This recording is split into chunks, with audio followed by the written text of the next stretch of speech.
I'ma chase success with global.media.com. Then celebrate it with or without champagne or rum. Lisa, your LinkedIn's falling off again. I'm going to reconnect you very quickly. Yeah, see, StreamYard, oh my gosh, it never fails. I don't know why you was Yeah, off. always, yeah, that's all right. StreamYard and LinkedIn, I swear, have menopause. I need to have a session with them because it never No, fails. there's something you can do in the background that you're not telling us. Sorry? Normally something's going on somewhere. That's why I don't know what it is. Okay. It's Well, only you we're live somewhere. But welcome everyone to another session where we talk about a topic related to perimenopause and menopause. And today is going to be very, very special, where we're talking to the men who have to deal with us women in menopause. Oh, but I'm really excited. When I was planning this event, I know November is Men's Health Month, and I wanted to sort of tie it back into menopause. And luckily, I have really great people in my LinkedIn community who agreed to be on the stage and part of this panel. So really excited to get started. We have 2 persons missing, but that's okay. They can join in when they get here. So what I'll do is I will pass the mic to, and I'm having an echo. See, Lord, technology does not like me. But let me pass the mic to Sean to introduce himself, and let's get things started. Oh, it automatically muted. Cool, that's handy. So I'm Sean Michael. I go by the title Identity Disruptor and Inner Potential Activator, which is really just another way to say I help people rediscover who they are underneath all the roles they play in life. I've often seen how life transitions, whether it's career shift, midlife disruption, or in this case, peri or menopause, tests just not just our bodies, but our sense of identity. It's not just hormone changes, it can be an existential shift. And in a relationship, when one partner is going through something that is actually reshaping who they are, I have found that it affects both people. But so infrequently, and thank you, Lisa, for bringing this isn't the first time you brought men in to talk about this, how it affects both partners, not just the one dealing with it. Because I hope today's conversation will help open up a deeper understanding, more discussion on this, of how partners can support each other through this transition. Not just the physical, but emotional, relational, etc. Thank you very much. Thank you so much for that. And sometimes there are more men in the room for my shows than women, which always surprises me, but I'm really, really grateful that men and that everyone finds my space to be safe enough to have the conversation, to show up. So I'm really grateful for that. David, you're up next. Well, how's everybody doing today? My name is David Jones, CEO, owner of the Hello LLC. Hello stands for helping entrepreneurs leverage leading edge optimizations. And really, we help the people and organizations pivot from 2D to 3D. And today's conversation is an amazing conversation. I've always tuned in on Lisa's conversations, and it intrigues me that a lot of men, use this as woohoo or the feelings and the vibration, and it's so true. And yes, men also experience a similar thing called andropause, which is male menopause. So we both go through it, maybe not as an extreme, but it comes down to communication. It comes down to grace. And it really comes down to being open-minded, because I know for me as a man, this goes along, the woman's, monthly cycle, the woman thing, and we really don't want to talk about it. But we have to talk about it because communication is key. And especially in a marriage, you got to be able to help that other person, as they say, till death do us part. So buckle up, buttercups, because it lasts for 7 to 14 years and the average age is at 51. And so we're all going through these changes and stuff. And so we just got to be open to it. So I'm excited for this conversation, for us all to be open and not, be, oh, no, that's not true. And just be, as always, facts over our feelings. I love that you shared that, David, that we need to talk about it. I know my friend Annie never wants to talk about it. He rather hide under the covers, but no, you're right. We need to talk about it. And some of the facts you're quoting actually need to change because we're younger and younger women are starting menopause. I started in my 30s. So that age of 51, I think but it comes with research. Black women start a lot younger. So this is why we need to have these conversations. We need to spread the word. But I know you've always shown up for my shows. So thank you for that. I really appreciate when you and Tara show up and support. And you all are great. I mean, you all are like ideal couple goals. So I'm really excited to talk to you in a bit about that. Annie, my friend, you are next. Yeah. Tell you, Sean and David spoke to that like proper good guests. And don't expect me to be sensible, right? Now, look, I'm a victim. I'm a long-suffering husband. So, menopause, I see from the side I see from. You see, now, I've learned to say these days to everyone. I've been saying that we've been together for 34 years, but I could easily be divorced tomorrow. That's how I see it, because everything is so. Anyway. I guess subject to mood, subject to flippant, instant craziness. So I'll share some of that craziness with you. I'll tell you some of the truths and the way I see it. What you take away from it, you do, my friends, you do, right? What do I do, Lisa? I publish books. I help people write their books, help them to achieve legendary status. So whether that's the #1 Amazon bestseller or by making them famous and putting them on TV, say radio. My next big thing is putting people on stages. So Paulette and I have got to author speakers event on the 26th of January, where authors are going to come and share their message to inspire people. Paulette's like, what date? Yes, Paulette. Anyway, so I've got many things going on. But let's not for now. So I'm sitting here in my Wellington boots. That's a whole different story. I got some appreciation from the wife today. She's like, "Yo, you're so good." I'm like, "Oh, really? Me?" Paulette knows the slumming it I'm doing right now, but no one else does.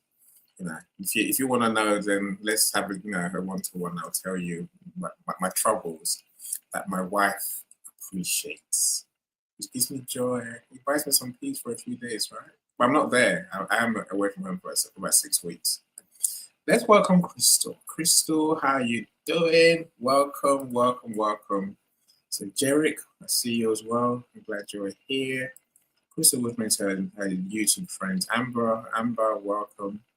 Anyone else who's here, please do say hi. If you don't say something in the comments, I can see you're here. But I don't know. I can't see your name, basically. Say something, then I can welcome you properly because we appreciate you spending your time with us. I am the sideshow in this show. So, but let's pass the mic to the superstar Paulette to tell you about her greatness, because she's great. And I've got a wonky bum. So yeah, let's not talk about that, Paulette. We're not going to talk about that. No, that's my personal deformity, not to be discussed in public. So, yeah, my name is Paulette Helen. Most people know me around here anyway. I worked with families, and family counselling can be very, very difficult because as a business mediator, I could take on the world. Because you could have directors and shareholders and all kinds of people sitting around a table with multi-million-pound deals at hand, and everyone had an invested part of the pie. When you're talking about family counselling, you're talking about generally a husband and a wife, and there have been changes in their relationship. Now, nobody had ever discussed menopause. Nobody had ever discussed their age. Nobody ever discusses why they seem to be arguing more, what time of the month these arguments might be happening, or whether or not there is something more long-term going on. And over the course of time, I began to realize that men are not really in tune with their partner's menstrual cycle as a rule. They are certainly not aware of the early symptoms of menopause, and they certainly are unappreciative of what it actually does to the female. Now, that isn't their fault if they aren't educated in this area, have the knowledge in this area, or have sought to seek that knowledge out. And unless you know to look, and unless it was discussed in your family, unless it was one of those things like any, bring the carpet up or bring the blanket up and hide, you don't discuss that stuff in public.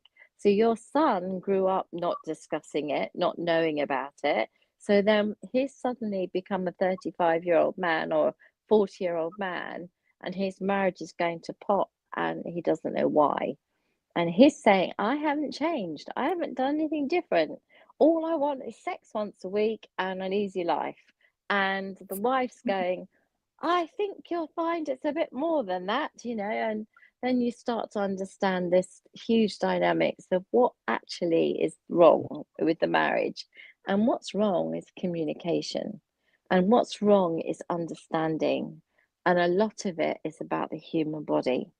And people think that arguing and communication starts with the mind. And I believe it starts with the body.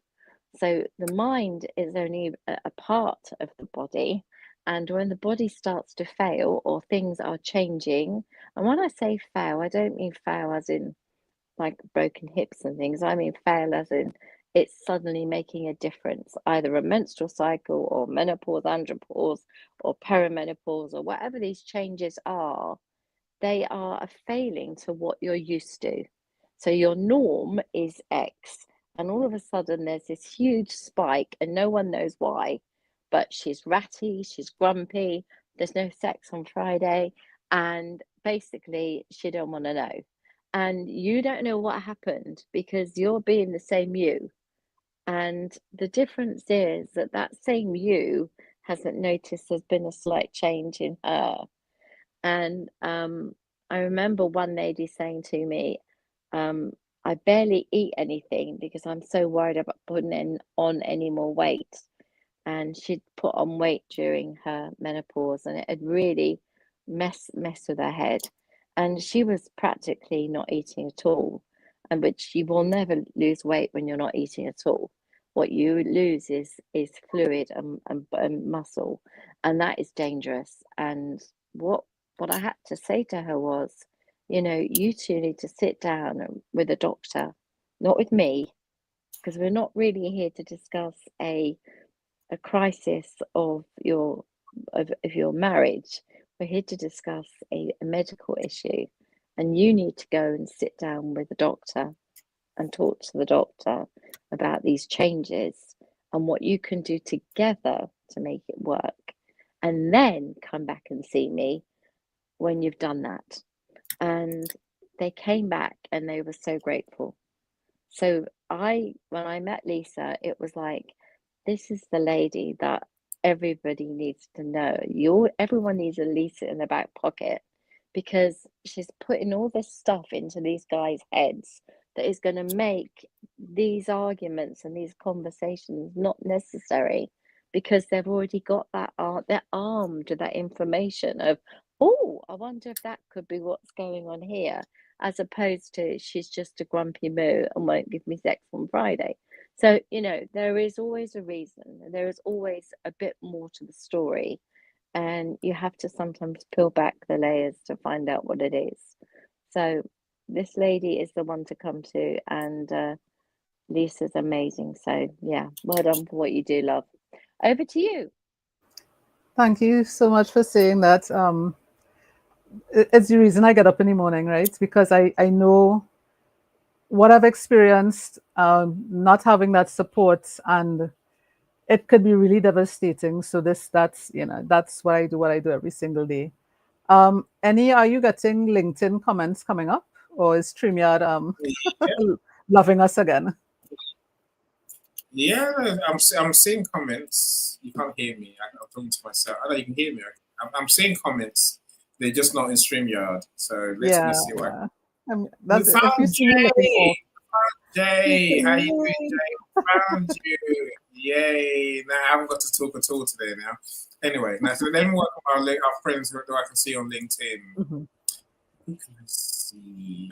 Oh, it's Sharon Rose. Amazing Sharon Rose is here. She says peace, blessings, and your beautiful souls. The amazing Linda in Canada is here as well. Hello, everyone. Charito's here. And she said, good morning. So we got our best friend Lisa, Paulette, and me. Yay! And guests, of course, you get hello to. And she does mention you, Sean and David. So, yeah, Charito's very good. I wonder what time it is in her part of the world. I'm sure it's very early. Ridiculously early. Right. Yeah. Now, 4 a.m. those are the ones I can see. What can you see on yours?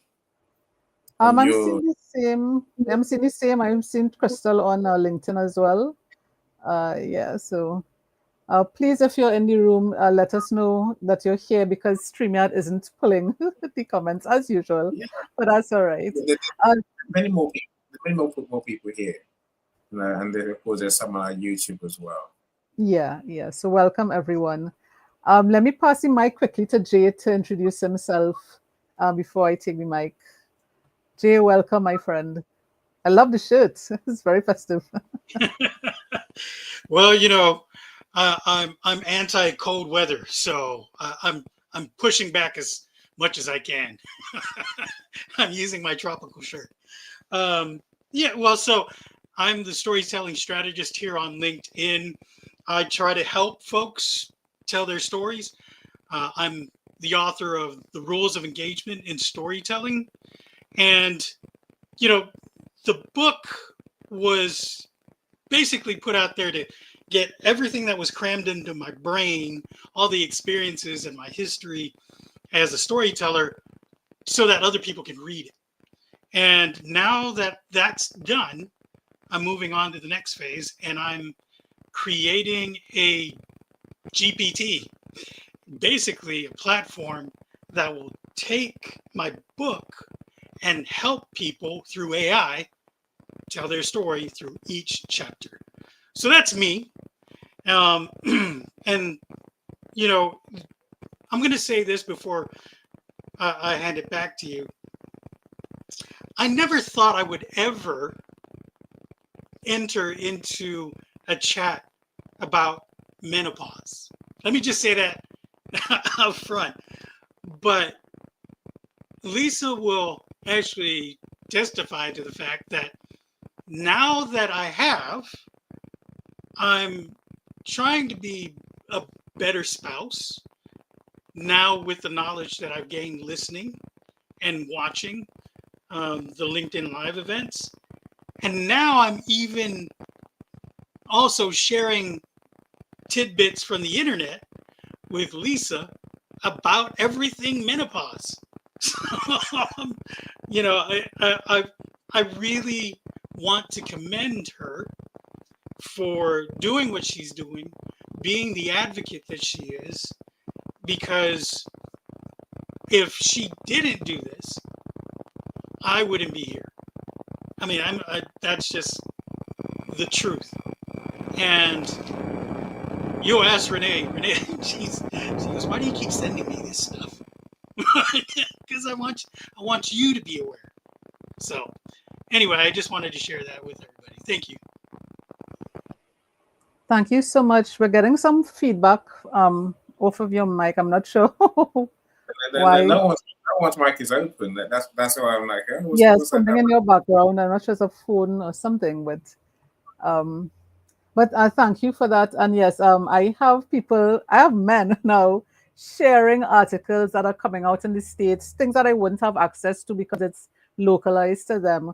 And I'm very appreciative of it because it keeps me well informed of what conversations we're having and where it's happening. So, for example, yesterday, was it today? See, I'm losing time. Yesterday, the FDA finally is removing the black box warning label off of hormone replacement therapy.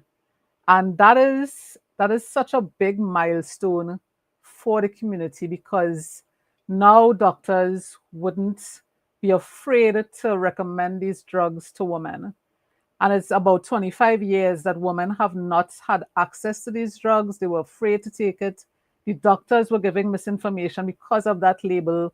So, we're moving in the right direction, and it's because we're having these conversations. So, my passion and purpose really is just to keep having these conversations. Once I'm on the side of the grass, I'm going to keep having these conversations so that we spread the word, so that the world knows and the powers that be knows that these are important conversations and we need them to do what they need to do so that we can live the quality of life that we are seeking. So I'm really appreciative of all of you all agreeing to be on the show. I'm seeing Kenny. Can I say quickly? I have to commend Jay. See, I send Lisa articles. I won't send nothing to my wife. I don't want to get divorced tomorrow. I like my peace.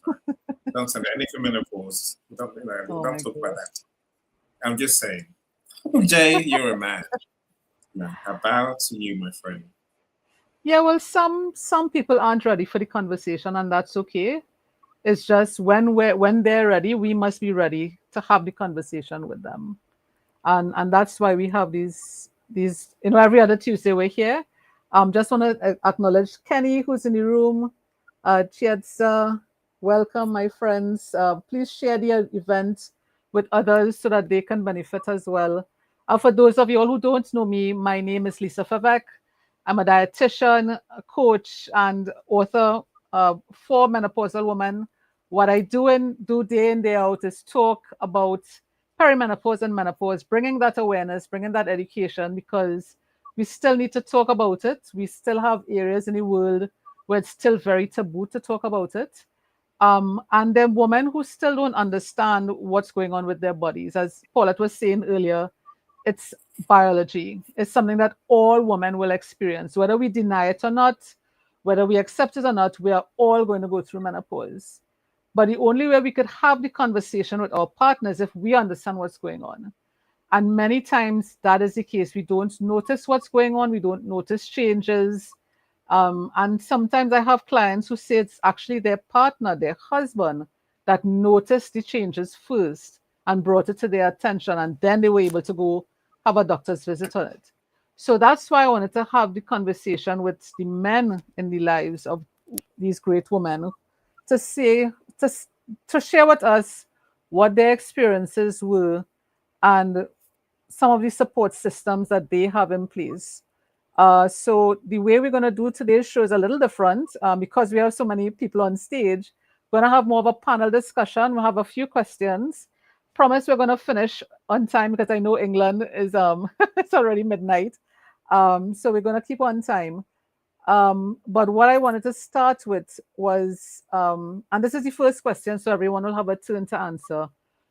If you could go back to the first time you noticed something happening with your wife, what if you remember what those first symptoms were?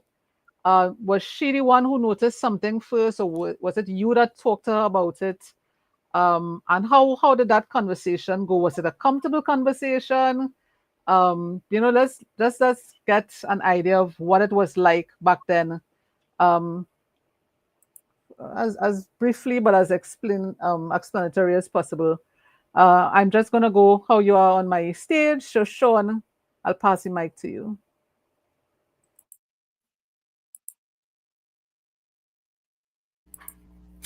Had to find the magic little button. I was trying to think back which, like, I would say I think she noticed, like, she was having this experience of her mouth feeling like it was on fire, like she swallowed, like she had a hot coal sitting in her mouth. And initially, she ate cold blueberries or popsicles to try and regulate it. But then we started noticing the other symptoms, like the mood swings. And we have a good relationship. Like she's really good about letting me know, like, right now it's not me. It's this, what's going on. Just give me space. And I give her space. And one thing that I definitely had to learn as a man, because the natural tendency of men is problem, fix it. And this isn't a problem to fix. And like Annie said, I've been together with her 34 years, and I've learned, don't fix. Just be present, be there, ask the right questions to help her deal with what's going on, especially when it's out of her control. Wow, that's so very interesting, because you notice he didn't start with hot flashes was the first symptom. Burning tongue was the first symptom. And that's one of the things I try to impart to people when they come on the shows and through my newsletters. There are over 100 symptoms of menopause. Many of us don't start with hot flashes. I started with a persistent toothache that I kept going back to the dentist for, and every time he kept looking at me like I was crazy. So I started to feel like I was crazy. So a lot of us aren't going to start with symptoms that are recognizable, and we're going to get dismissed from our doctors. So we're going to bring that back home. And how our partners treat with us will determine how we are in the home and in the relationship. So thank you for that. David, I'm going to pass the mic to you. Yeah, when you ask the question, Tara and I have been together for 13 plus years, but not 34 for sure like Sean. But I can assure you, for the last 5 years, me and Tara have been inseparable. And I mean, 365, we run our business together. We have our relationship together. We're digital nomads. I'm her best friend. I'm her worst enemy. I'm her best lover. I'm her worst lover, all of the above, and more. And I would say that Tara we started in the health and wellness industry before we started our business. So health has always been a topic of conversation. Your health is your wealth. And so she's been very, in tune with that and educating me along the way. And yes, I was kind of like any, like, no, I don't want to talk about it. No, that's not, no. And over a course of time, it comes with shifting. It comes with changing. And kind of like, Paulette said at the very beginning, did your family talk about it? And I remember growing up, my mother didn't talk about it. My father didn't talk about it. So once again, this is, kind of like a guide that we never were given. You just got to deal with it. And this is emotions. This is hormones. This is, reverse puberty at its finest for women, that they don't know what's going on. We definitely don't know what's going on. And everybody's just running around, a circus. And so, the changes that Tara dealt with, we talked about them. I would see them, the hot flashes. I would say, now that you say that out loud, I can now, put it together. Hey, baby, can you turn that up? Hey, it's hot in here. The other day, I just remember, the AC was off. And she's like, hey, I need the AC. And I'm just moseying around. She's like, hey, I need the AC. I don't know what you're talking about. She's like, hey, I need the AC. And so it was like, okay, I got it. And so it's just the communication and being able to roll with it. And as I said, I definitely want us men to also understand we too have a similar thing, but it just rolls at a lower pace. 1% of our estrogen and our energy and all that thing starts to deplete as well. And so we're kind of both going through it at the same time, and just being open. And as you do with anything, is how you do everything. How you handle one situation is how you handle everything. And so just having that open conversation and not treating it like it's, the cooties, because it's not the cooties. And I think because we didn't talk about it when we were younger, and then it's similar with the menstrual cycle every month, we definitely don't want to talk about that because it's also a hot stove for us as men. We don't know if it's hot, we don't know if it's cold, we don't know to go do this. We're confused like no other. Just as you're confused, we're confused more. And so it just allows us, especially hearing, Paulette and some of the other women from your side, other than Tara's side. And I think that's the biggest, the idea as well, is that we get to hear from other women and not just our women, because we all know we hear them in a voice that we don't hear other people. So hearing Paulette, hearing Miss Lisa say, hey, I'm going through this, hey, I'm going through that. Hey, it's not just Tara. She's just not cuckoo for Cocoa Puffs. I thought it was just her ass. It's not.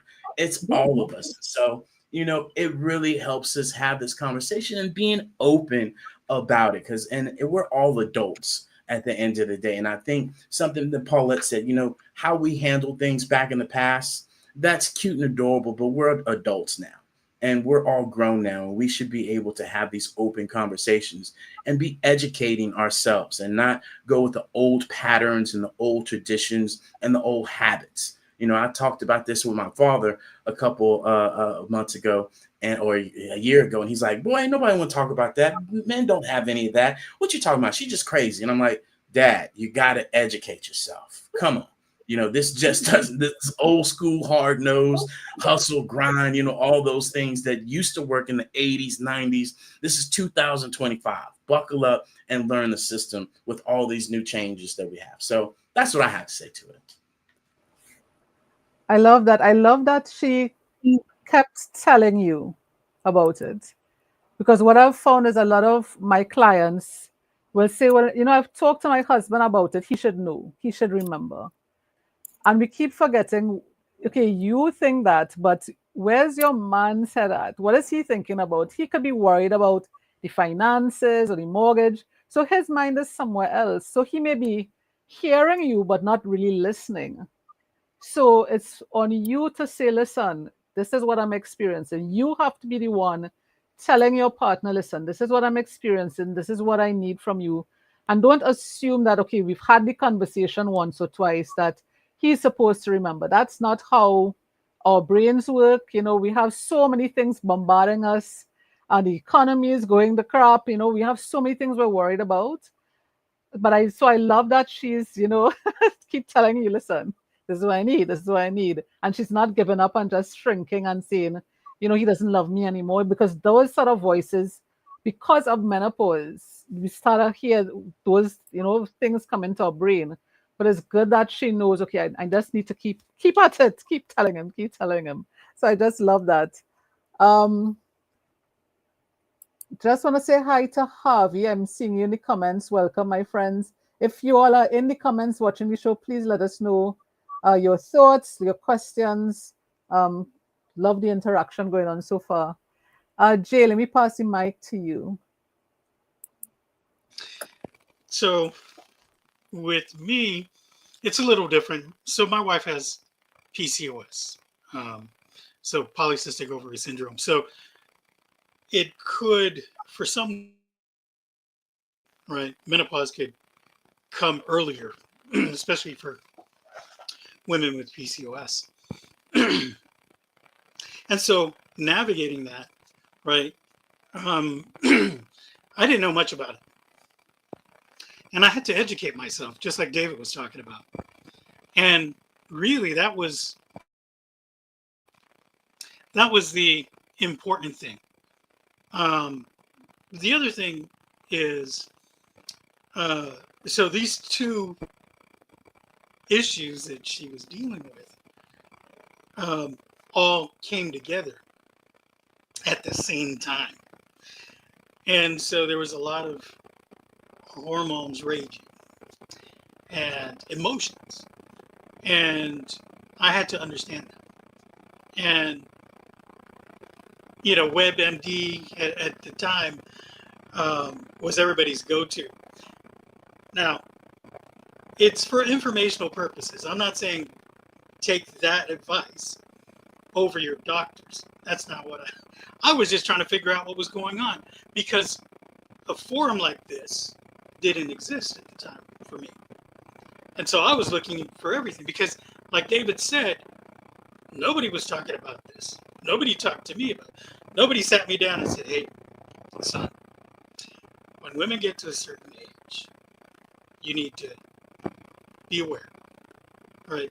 They didn't even say duck, run, and cover, whatever. They just said nothing, because it wasn't a thing. And because of forums like this, I think it's really important so that we understand how to best get along, right? And how to help each other, especially as couples in very long-term relationships by now. And so understanding this early on allowed me to look at things differently and progress and change. And I've done that, right? I've grown with my wife through the various stages of these two issues that she was dealing with, and she continues to deal with it. And a lot of the information that is now available to us online outside of WebMD, it's important that we continue to read these things and share it with our loved ones and share it with people like Lisa, so that we all join in this community to help one another. It's not like we as men sit at the bar and go, hey, you know what? Renee was like this the other day. And, what are you experiencing with your wife? Be like, I know the young me would have gone, man, that chick is crazy. What are we doing? Why am I still in this? Right? But through things like this, if you see guys like me, like Annie, like David, sharing information, I think that's going to be important going forward for the next generation. And when it comes time, before it comes time, I think I'll have a conversation with my son, because I think that's really important. I've spoke to him when he was going through issues when he was dating, and just starting to date as a young man. And so why not continue conversations to help my son, to help family members, to help other men to be able to be there for their spouses or their loved ones. Lisa, can I just jump in there a Yes, sec? please. Because Yes, please. I just want to talk about Ben, and everyone knows my son. So he's at university. This was last year. Sorry, it's 2 years ago. He was in a house with two girls, two women, three guys, and one of the women was in the kitchen while Ben was doing his dinner, and they don't know each other very well. They've only just moved in. It's all a bit difficult, and so Ben decides to try and start a conversation to make friends. So he says, "What did you have for dinner?" And she just slams her pot into the sink, and he's like, "Okay." So he didn't know what to say next, and then she starts banging and crashing in the sink, and he's like, "Oh, I've got to wait with my food. I can't just leave. I'd like to run. This woman's mad. I'm a bit scared she's going to pick up a knife. I don't know what's going on here." And so he said, "Is everything okay?" Bless his heart for trying. And she turned around and she went, "No, it's not all right. I've got my effing period." And he was like, "Hey, I know what to do there." She said, "Pardon?" He said, "Nothing. It's okay." And Sean was talking about the fix it. So Ben phones me up and he says, "Maria's got a period." And I said, "How do you know this? Like, how do you know your flatmate's got a period?" "Well, she was banging and slamming around in the kitchen, and I asked her if she was okay. And she's not okay, Mum. She's got a period and she's really angry." And I was like, So what did you do? He said, I ran. I said, so what have you done about your washing up? I'll go down and do it when she's left. I said, okay. He said, but I've got to go to Tesco's because I need some food. I said, do yourself a favor. While you're at Tesco's, buy a big bar of Galaxy or Dairy Milk chocolate. Big bar of Dairy Milk. I said, and when you get back, I said, just go upstairs and knock on the door. You don't have to say anything. You just hand her the chocolate and you walk away. And he said, will she think I'm mad? I said, no, she'll think you've spoken to your mother. So anyway, that's exactly what he did. The next day, she met him in the kitchen and she started a gentle, friendly conversation. She said, by the way, thanks for the chocolate. She said, was that your idea or was that your mum's? And he said, tell you the truth, it was my mum's. But he said, I was worried about it and I didn't know what to do. And so she said, it's only a bad period. And he was like, yeah, but now I know chocolate's the answer to everything. So she was really great with him from then onwards. It was like the fixer that didn't fix the problem, but it kind of showed her that he had noted there was an issue and it showed her that he cared enough to do something about it. But he was just going, you're scary as heck, and I want to be friends with you. We've got to live together for a year. And this was a bit frightening. So I said to Ben, write it in your calendar. He said, why? I said, you know where to be at that time of the month. Just kind of, you see Maria's in the kitchen, just stay away from the knives. It just was like laughing. But if I can have that conversation with a 20-year-old boy, a lad, 20-year-old son, now about menopause, it's not menopause, as I explained to him. It's not that level of worry or stress yet. But if I can at least have that conversation about what a period is and what it does and the hormones and everything else, this guy's trained to be a doctor. So he's going to have to learn this stuff at some point. And at least now he understands what hormones are. He knows how they rage. I mean, he's lived with me for God's sake, you know? But the point is, he's never seen it in a young girl before because he's never lived with a girl before. So this was a new experience and it terrified the life out of him. But I'm really glad because now I think he will have a better understanding of women and their bodies. So if you've got a son and you have these conversations about dating and about other stuff, you know, throw it in there because if we start talking about things like those that were beginning with P, you know, and menstrual cycles, it's not scary. It's just a word. And it's something that's going to happen every single month for a very long time in a relationship before it becomes something else in a relationship. So I really think it's important to, you know, start educating our lads at such a young age that by the time they're in their 40s and 50s, they'll be an old hand at this stuff, you know? So I really think it's kind of like important. So chocolate fixes everything. Yeah, that's usually the answer. It does fix a lot of problems. But, you know, I find a lot of men tell me that, you know, from their experience, it's just this woman raging on them or the mood swings. And I say, okay, well, take it from her shoes now. No one wants to be like that. No one wakes up and, you know, says, I'm going to be the worst person ever. So if you're experiencing that, imagine the rage going on inside of her that she's trying to control and not throw on people. So if you're getting it, it's because she's been holding back an immense amount of rage and feeling to cry and kill someone all at the same time and holding that in. And that's just what you describe as just the menstrual cycle part. When you get to menopause, take that and multiply that by 1,000. And that's just one symptom. Most of my clients have 50, 60 symptoms at one time. Many women feel to end their own lives because of it. So, yes, it's a lot for the partner to experience. But just for a moment, take it from her side, what she's experiencing.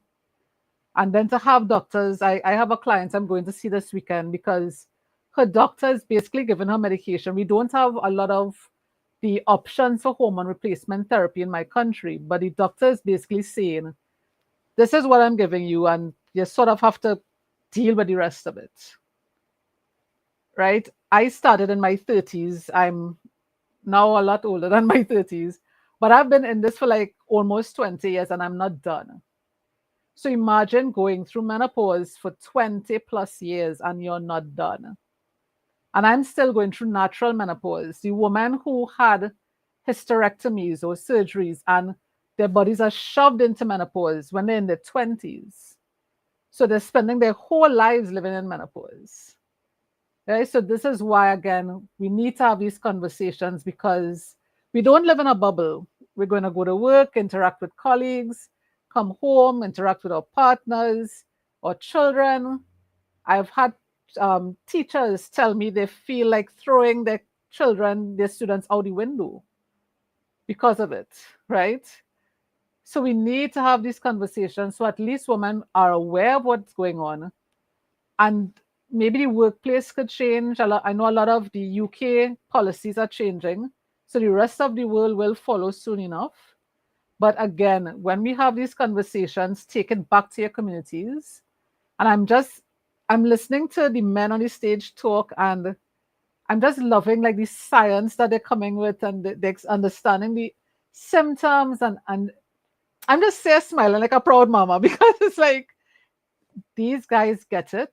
And the more we have these conversations and they talk to their sons and talk to their friends, then the word is just going to spread in an easy, digestible way. And men, they're going to get it sooner or later. So I really applaud you all for the work that you're doing. I suddenly just saw a cat pass over the screen. Sorry.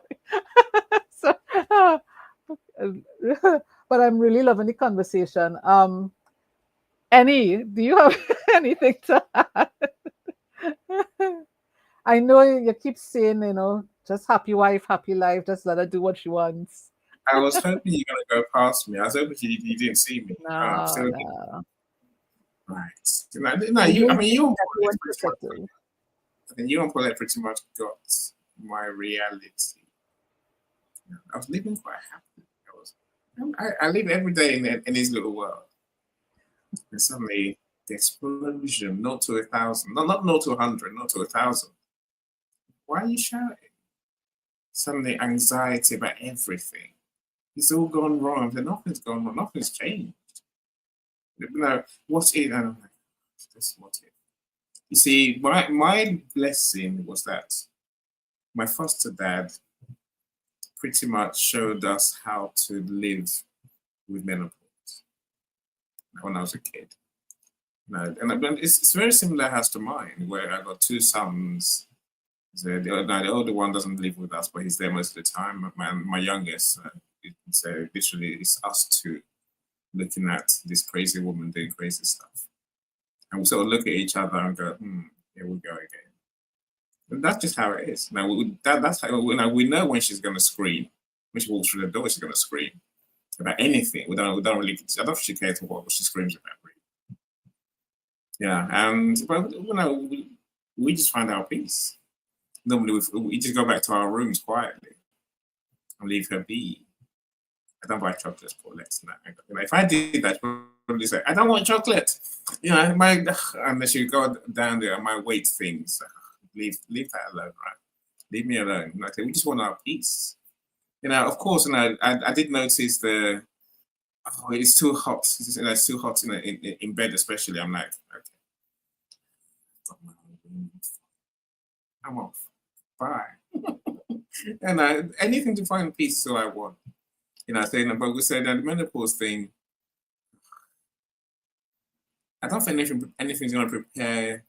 Knowing the bits will help. So now knowing what I know, which is just find your peace and create peace. Don't create conflict. Don't respond to the craziness. Don't know. When you're told, we're going to get divorced tomorrow, don't respond. Just walk away and just smile and say, we're not. Just carry on. Because tomorrow will be another day. It's not another day in our lives, right? It's a hard one, Lisa. It's a hard one. You know, I don't think we even mentioned the word menopause today. I don't think we mentioned it really.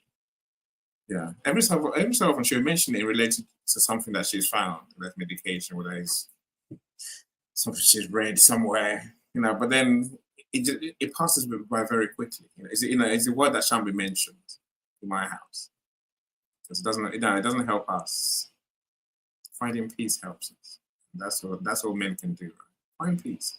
And I'm hoping my son is learning the same lessons that I learned. You know, if you just learn to, yes, darling, but also I guess be handy, be useful. When I was younger, I was pretty useless. You know, literally, I was like another kid in the house. You know, so I learned. You know, luckily, I learned just before.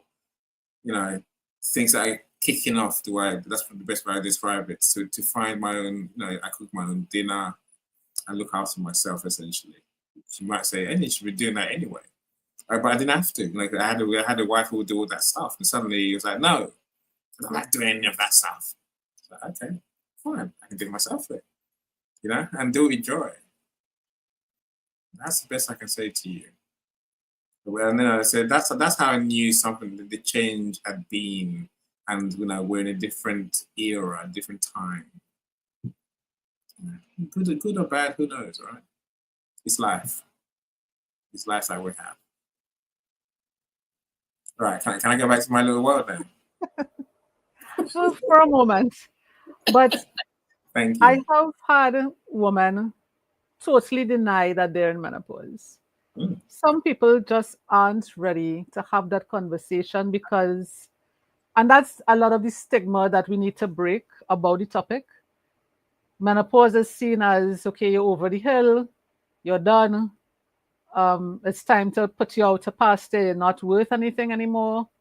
If you're at work, a lot of women get passed over for promotions or get taken off of special projects because management doesn't feel that they could contribute anymore. So you're getting all these, ideas being thrown at you. So why admit that I'm in menopause? Because I'm telling the world that I'm done, that I have no more value to give. And many women would rather suffer than admit and get support, get help, right? Um, it's unfortunate, but again, hopefully having these types of conversations and normalizing the topic the same way before with period pains and stuff, it's more normalized now. They're talking about it in schools now. This is the direction we need to start taking, and it'll take time. Everything takes time, but at least we're having the conversations now. So I'm really happy that you are here, Annie, still sharing with us. I appreciate it. I just wanted to acknowledge Tracy that I'm seeing. Yolanda, welcome. I saw someone else. Liana, God, I hope I got her name right. Liana, yes. If you're here with us, please share your thoughts, share your questions on the topic. We want to know what you're thinking.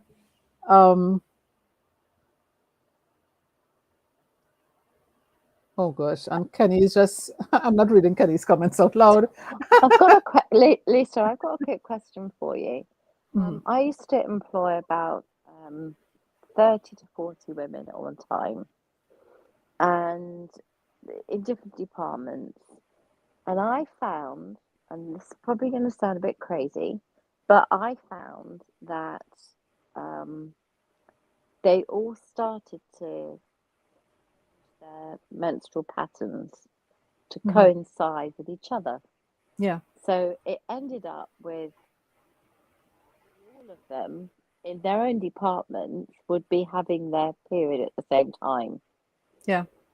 And so I won't swear, but we used to call it Epic Friday, right? So Epic Friday meant that you could say what you needed to say and it didn't matter. Nobody would take offense, nobody would react to it. We'd all be able to get it off our chest, and that was Epic Friday. And Epic Friday meant that you found out that they would speak honestly about how they were feeling. Now, some of those women were in their 40s, going on towards their 50s. So they were probably not only having their period, but also heading into, menopausal times. Yeah. And what I found was that by allowing them to express themselves, and this is something that Annie's going, oh, I want my give you my piece. I think they needed to have that hotbed of letting it all out. Epic Friday, just say what you have to say. No one's gonna, you're not gonna get a written warning for just going for it, and what needs to be changed. Tell us what you're not happy with. Let's just get it all out there. And I think that hotbed of emotion that you talk about, when there's a group of women, 4 or 5 women, all at the same time, you've really got, the potential for an explosion amongst each other. So it's not just women and men, husbands and wives that will blow up. It's also women and women. And so women who are in a menstrual cycle will also fall out with other women that are going through the menopause or whatever. So I think the point we're having the conversation, if you're a manager of staff and you've got a female working for you, and she could be anywhere between the ages of 9 when I started my periods. I mean, you could be 9 to flipping 90, and you could be going through any part of this cycle and, having weekly, monthly, different issues with different members of staff. Just think to yourself for a second, what is it that's made this situation occur? Because it could be that this cycle that we're talking about is affecting their work, but it doesn't mean in a negative way, just that they are particularly stressed, frustrated, angry with themselves because they've done something 3 times and they still can't get it right because their brain is all foggy, And if they actually said, I'm having a real moment, I can't do this, I've got to just get up, go and get a cup of coffee, get a refresh, and come back, and then they'll be able to do it like that. But that's where we need to be. We need to have that open dialogue where women feel comfortable to speak to their spouses, their employees, their employers, to their colleagues, to their flatmates, like this girl with Ben.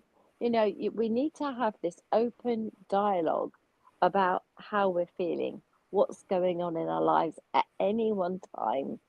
So it's men, women at work as well. So if you're a boss and you are employing staff, this is a hotbed. And when you Yeah. say women get turned over for promotion, absolutely. I've seen people, I've thought we should definitely offer that person a promotion. And in the boardroom, I've had the conversation where someone's gone, oh, she's dropped the ball a few times, she's done this, she's done that. And I've gone, have you asked yourself why? Do you know anything that's going on with her? Is everything okay at home? Don't just pass her over until we know why, because she was absolutely up for that promotion. Now that's because you have a female on the board. Now, if you didn't have a female on the board, guess what? She'd have got passed over. And that's what we need to change. This whole mentality. It's not just about the marriages, it's about wherever men are interacting with women. And that at any age, at any point, just ask yourself that question. Because I think, what you're teaching and what you're explaining is that we all need to be that bit wiser for all of our occasions. Nieces, cousins, uncles, whatever it is, we all, the collective narrative needs to be it's okay to talk about these things and not hide under a blanket any. Yeah, and the thing is, you were female on the board, but you spoke up for her. We have many cases where the female boss would be like, okay, well, I went through menopause and I was able to handle my stuff. Why can't you handle it in the same way? You shouldn't be dropping the ball on anything. So sometimes they are less empathetic than male bosses. And the thing is now, the UK again is really leading the way when it comes to women's health.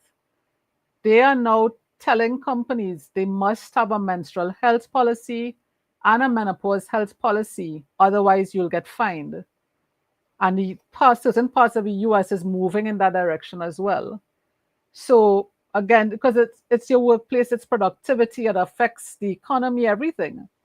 So Part of conduct. It's part of the conduct of your yeah, business. You absolutely need to have that as part of your conduct of your policies. and basic like rights for employees as Absolutely. well. Yeah. So again, this is why this conversation is so very important. So thanks for sharing that. I wanted to touch a little bit on the second question because you mentioned, Paulette, before in the marriage, everything should be cooking and sex on Friday, and now we're not getting anything.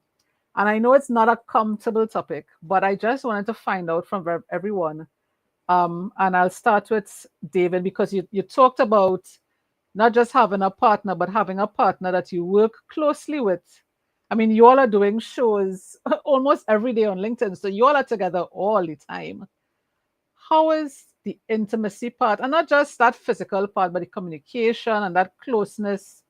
Because we have women who say they don't want to be touched anymore. I've had clients tell me that their husbands are chewing too loudly. I want to divorce him.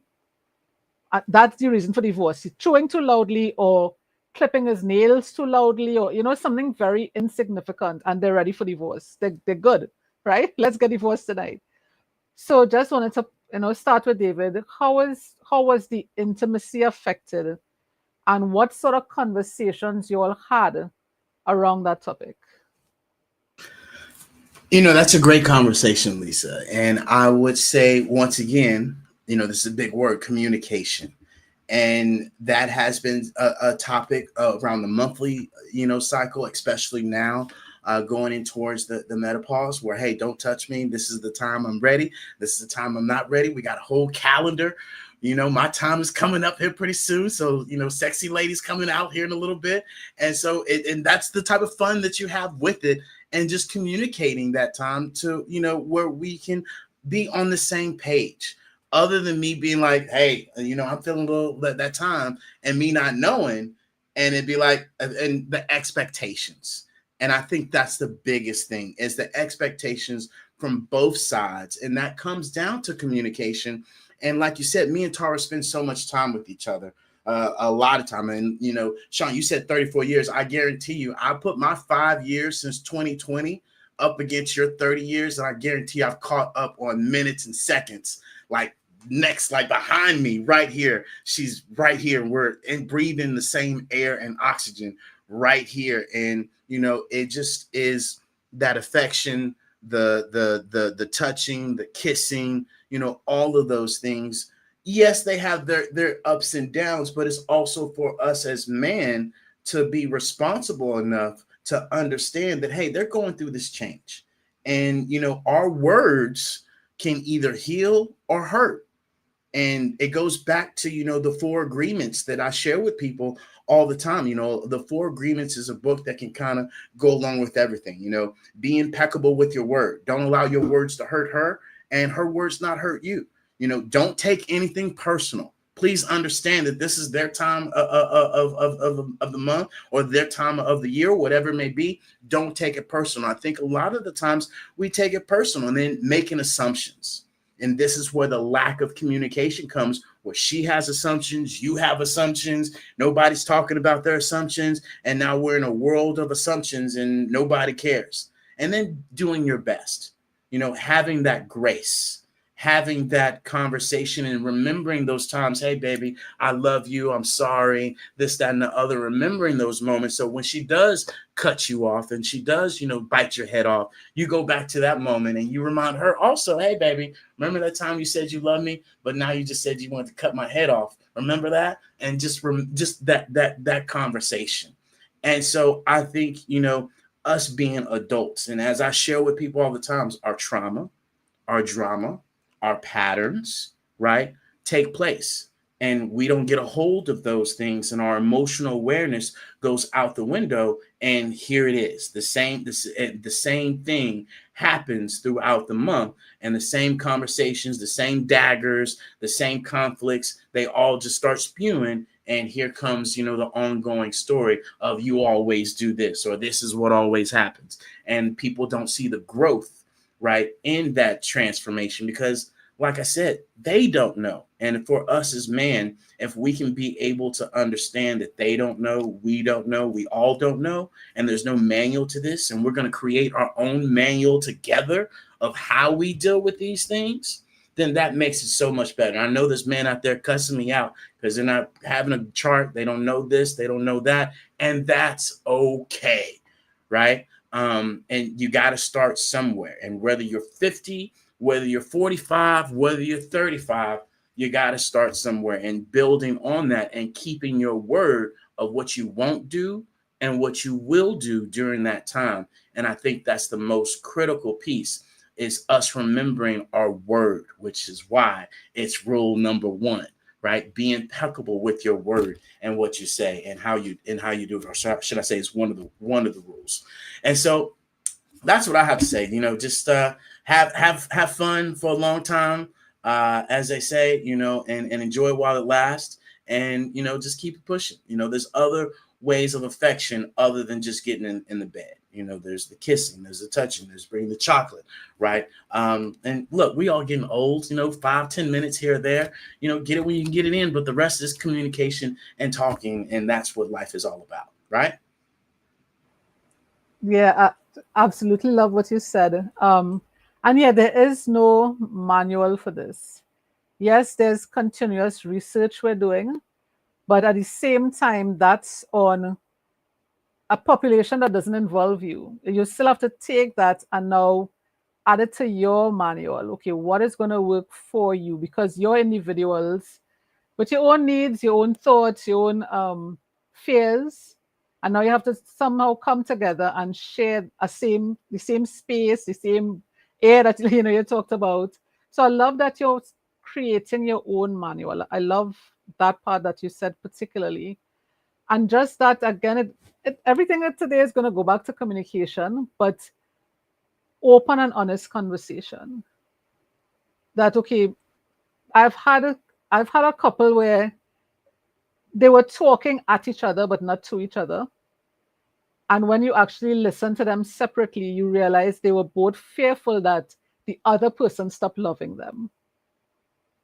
And when they actually brought them back together, it's like, you all have the same fear and you all aren't talking to each other. And they realize, okay, maybe we need to, like you said, set up a different schedule, look at other ways for intimacy, because that's also important. It's the moments leading up to that 5 or 10 minutes, as you said. But those are important because that's going to keep the communication going. That's going to keep that love going. Reminding yourself, why did I get with this person in the first place? I think that was so important. So thanks. I love what you shared. Jay, I saw you. Somebody came off mic. Yeah, I did. Real quick, Oh, but one of the yeah. things that I forgot to mention, right, is support. Don't be silent. Just like Paulette's son, right? He ran away when he didn't know what was going on, and he got silent. And we walk away, and unfortunately, women, when we walk away, in my case, should I say, that brain gets to rolling and rocking, and you don't know where that train is going or what story is ran with. And the more silent you give, the more support to her story that she's created that you're not even a part of.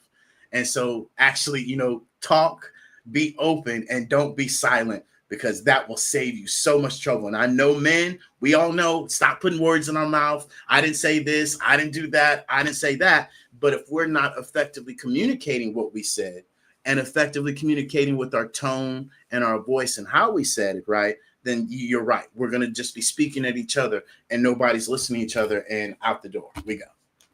Yeah, and menopause does that to our brains. So those stories and that train that you talked about, the hormones does it, and then our own trauma and past issues adds to that. So it's a long winding train that starts, and yeah, if you don't say something, that train could just take off. So thanks for sharing that. So very true. Jay, I saw you shaking your head a lot when David was talking.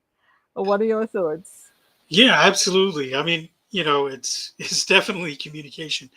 I want to go back a little bit to what Paulette was talking about, where F it Fridays and women getting their periods all kind of at the same time. So I had 3 teenage girls and my wife all at the same time having their periods. The other thing is I'm an empath, and I'm feeling something about to go down, and then I get a pimple, and then I get another one, and I'm like, good. Everybody, maintain, okay? Don't don't lose it. I need you all to keep in check. You understand? Because we all know what's going to happen. One of you is going to get it, and then the whole lot of you, and then dad's out the door.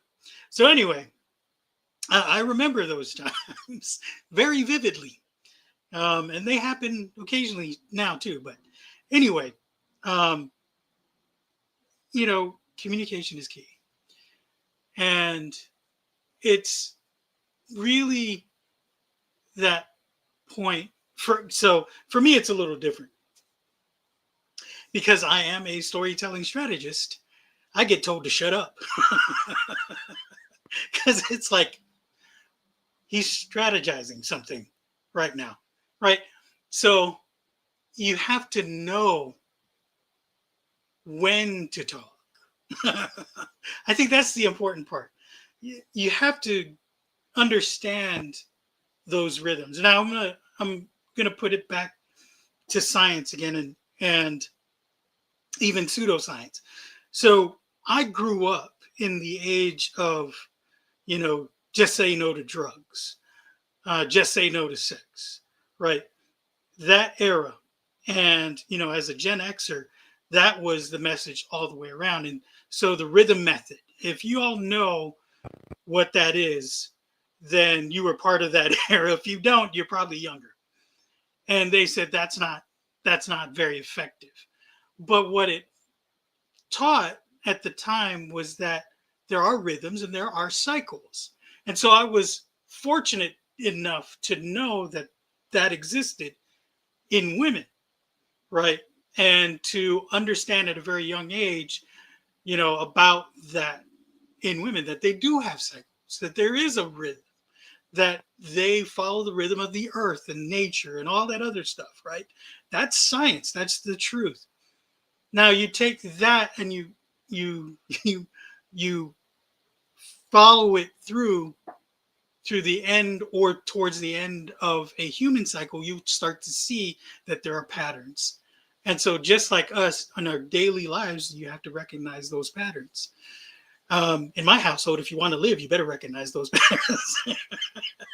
um, no, I'm just kidding. It's those are the things that's important.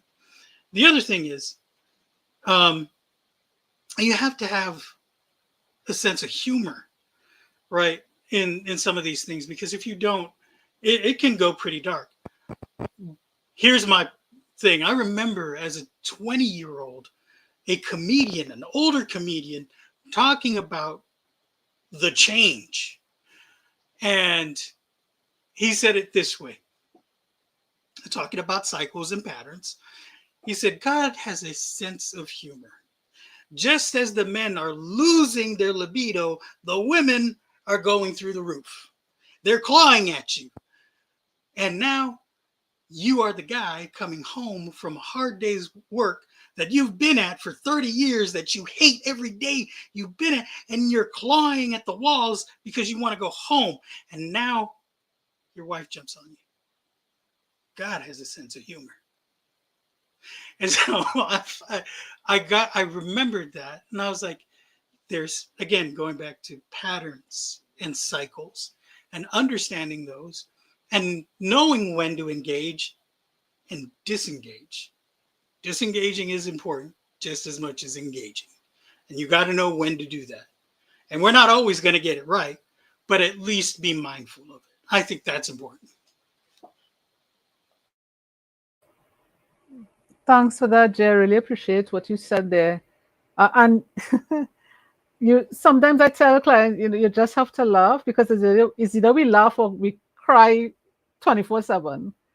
Sometimes we really just have to laugh at this. This is what we have to go through. Women always have something to go through. Um, but you're right. Again, that's when Paulette was talking about the company or being all women and having their cycles line up. I remembered a case where a husband was having PMS symptoms when his kids all lined up together with his wife, just as you were saying. And he was having cramps and he was having um, cravings. And he's like, what the heck is going on? Why am I having these things? Not realizing some men pick up on the woman around them. So that's totally normal. It happens. And this is why when I talk to companies, if you have 40% of the workforce going through menopause, it's not putting a fan in the room. That's not what it's about. It's about having those conversations, really finding out what are we going through and how can we support you. So it's the same thing in the home. That fix-it mentality that men have, and that's normal for men to have. See problem, fix problem.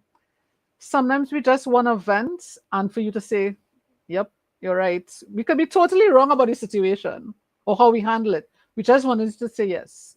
Like Annie would say, yes, darling, yes, darling. Right? We just want that in the moment.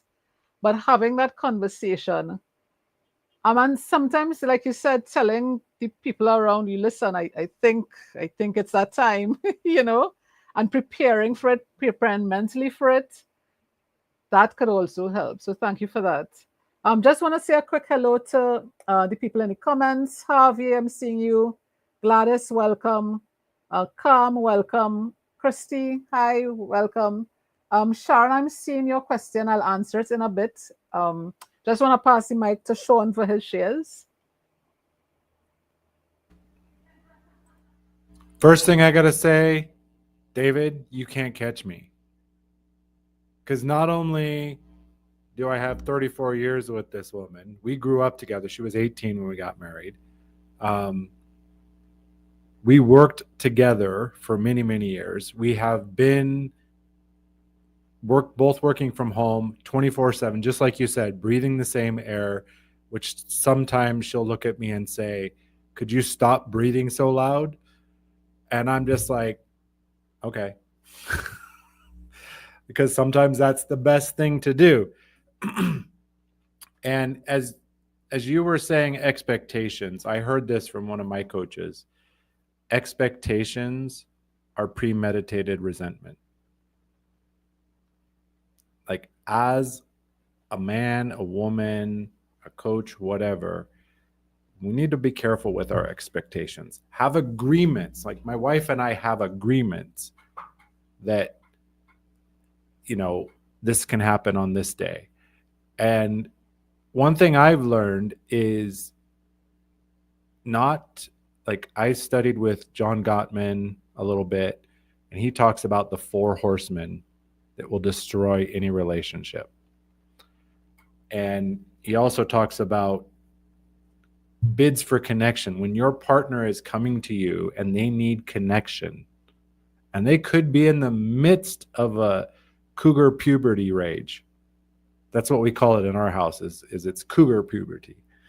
As we said, as Jay was saying, I think Jay said, bring the humor, laugh about it together. Because sometimes she just wants to flood of tears. That's what she feels. But, one thing I've found is protect the connection between us, especially in the midst of conflict, right? Because if her hormones are in a certain phase, of course, the reactions are going to be sharper than when she's calm and grounded and everything's good and she's got enough sleep and our 7-year-old isn't driving her nuts, pushing all her buttons. He's really good at that. Something as simple as, I'm here, I'm not going anywhere. Let's both take a breath. we'll come back to this when we're both calm and grounded, and so that we can discuss this, as David said, as adults, as level-headed adults, right? Because none of us is operating at our optimum when we're in that, I call it 4F mode, right? Fight, fly, freeze, fawn. It's a just like menopause and perimenopause are a physiological event. So is that your body kicks in and you're out of control. And all the logic and all the words do not land the same when we're in that mode. And curiosity, right? Like asking her, tell me more about this. Like, you're eating blueberries. Like, I'm going to buy stock in blueberries because we're going through a bag of blueberries a week. And remember, this served my marriage for many, many years. Your partner is not your enemy. Your perimenopausal wife is not your enemy. She's your partner. And she's the same person that she's always been. And actually, not only is she going through these physical symptoms, it's actually causing her to look at herself different. She's kind of losing a part of her identity, right? Her ability to have more children. Maybe she said she was done, but physically, mentally, emotionally, it's a massive transition, right? Because the system is shutting down. And I got early taste of this because my mother-in-law went through surgical menopause at 30. And I always knew when she didn't take her HRT. I'm like, Mom didn't take her pills, did she? It was like, just stay clear. And I think whether your partner is going through it now, whether they're just starting or whether they're in the middle of it, do the work now, because if you don't, it is going to come and bite you in the bum. Because this is a time where all the old, undealt with junk is going to surface. Right? She's going to feel disconnected. She's going to feel like he never does that, or, and that's like, we're seeing a rise in divorces in midlife initiated by women. Because you've got stubborn men who are like, I don't know what the hell's going on with her. I didn't change. Like, what the heck, man? She's ripping my head off. Kind of fortunately, I went through that early in my marriage. Like, she would have these episodes where she's like, sometimes I just want to punch you in the face. And I went, what in the, like, what? Like, my wife said this? She actually went through a treatment. She was allergic to me. And once it was solved, it helped a lot. But it didn't, like, it wasn't a magic wand. Like, everything was okay, because we've been through our ups and our downs. And what I've learned over it all is what keeps us together is communication. That's been said. I definitely echo that. Communication, communication, communication. No topic is taboo. And it's really fun when you're in midlife and you've got a 7-year-old. So trying to find quiet time where mom and dad can just talk and not get interrupted, because he's got like radar or something. He could be engrossed in something, and as soon as we start to talk, he wants to come talk to us. So it's quite fun. But like I think David was saying, it's about flexibility. It's about rolling with it. Like, okay, can't do it now. Let's find another time. For couple time, for communication, for just doing something together. She's really excited because our son's in a cooking class this month. And the last week of the month, she's coming with me, and we'll have an hour for the first time in 8 years of just us. Not sure what I'm going to do, but okay. And I'll wrap there. Lisa, I've got a couple for you. Yeah. These are ones that have come up in family counselling. So based on actionable goals. Now, I don't want to get a bit too businessy here, but if you used to always have a date night and you stop having a date night, that means you've dropped the ball, because that actionable goal was that you gave that attention to your wife or your partner, and they gave that attention to you by having that date night. That put the romance back into the relationship. So if you didn't, if you always used to do something, and just because of a change in the way things are between you, because of either the drying up of the bedroom activity or the shouting at each other a lot or whatever, maybe just go back to the actionable goal set, which would be try to find some romance. So a date night, even if it's just a meal out, it hasn't got to be expensive, but just spending that hour or two together, you know, over a table, talking, looking at each other, um, showing each other kindness. That's something that people don't often hear. Why do you use that word, Paula? It's your favorite word. Well, it's not just my favorite word, it's also my favorite actionable goal. Because if you're showing kindness to somebody, it's very, very hard for them to not show it back. So it's very hard to go, "Ah!" and somebody say, I'm really sorry that's how you feel. What can I do to help you? Or what, is there anything I can do? Or would it be better if I just gave you some space and come back? Would you like a cup of tea? You know, when you show kindness to that shouting, you don't actually react to the shouting. It kind of diffuses it. So using kindness as a tool is really useful. And I've written down here misinterpretation. So if I kiss my husband on the cheek just because he's sitting down somewhere, I kiss him on the cheek. That doesn't mean bedroom ready. Okay, that might just be me showing a little bit of attention, saying hi, it's nice to see you sitting there, or whatever, you know. Or if yes, please, a cup of tea coming, incoming coffee. But you know that we mustn't misinterpret these actions as being game on, okay? If someone gives you a hug, it's because they need a hug and they want you to have that connection with them. Don't misinterpret that as what we used to do, which was, you know, straight on the kitchen table, let's go for it, you know. We've got the house to ourselves, we're off. You know, that hug does not mean that anymore. That hug now means I need a hug. I need some attention because I'm feeling something. And that is such an easy thing to misinterpret.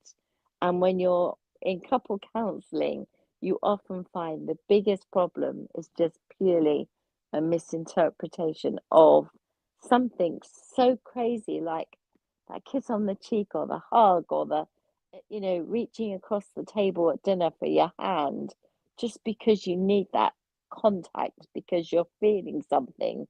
And a woman often feels like she's losing herself, as you said, you're losing a part of yourself, you're losing maybe even your own ability to look in the mirror and see yourself as attractive. So if you can't do that anymore, how is your partner going to do that? So you telling your partner that they're still attractive to you, or what, you look nice in that dress, or that looks great, not in the middle of a rage, not at a time where you know you're just going to be seen as, oh, you're just throwing something nice at me because I showered it this morning. That's not the time to do it. It's when they're completely not expecting it. When you just throw something out there, just on a day, they come downstairs and you go, oh, I don't recognize that blouse. Is that a new one? That looks really great on you. I'd be like, whoa, you noticed me? Hey, you know, that woman will feel like you actually saw her. It might be a blouse that they've had for 20 years, but you saw her today. Whereas maybe every other day you don't see her. because you're just with each other all the time. So it's just that little tiny bit of that word communication. We're going to keep using it, but it's more than that. It's intimacy. It's that intimacy of don't misinterpret the kiss on the cheek as game on. Don't misinterpret the hug.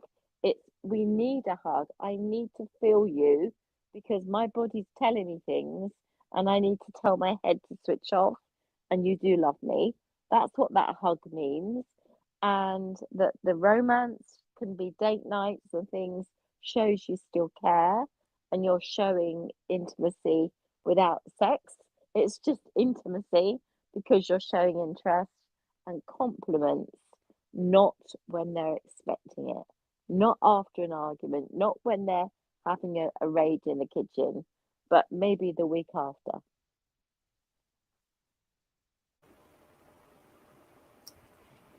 I really appreciate what you said there, Paulette, because it just really goes back to having that open, honest conversation.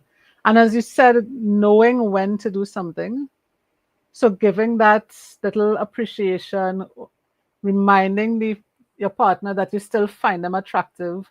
Because yes, as Sean said, it messes with your mind. You start hearing voices telling you that you're not loved anymore, you're not appreciated anymore, you're not worth anything anymore. And it's because of those raging hormones, those fluctuating hormones, that we're getting these things in our head. So having a supportive partner that is just going to acknowledge how you look today, thank you for something, those little things go so far. I just wanted to touch on a couple of things that Sean said as well, with the divorce rates being higher around this time. That is true. Oh, hold on, hold on. Sean's dying. I don't like. I see Sean's distress every time. Please let him speak. Otherwise, he carry on dying, and he might just drop dead in front of us. Go on, Sean. Oh, I'm sorry, you wanted to say something? Or you could have just come up. See, I'm not accustomed to seeing you. And Oh, and no, he's thank you. and he's tuned to like when I'm chomping at the bit. Yeah, okay, go ahead. Because it was like piggybacking on what Paulette said. One thing I learned early on, intimacy, like most people, many people you say intimacy and they automatically think sexy time. But really, intimacy, the way I break it out, into me you see.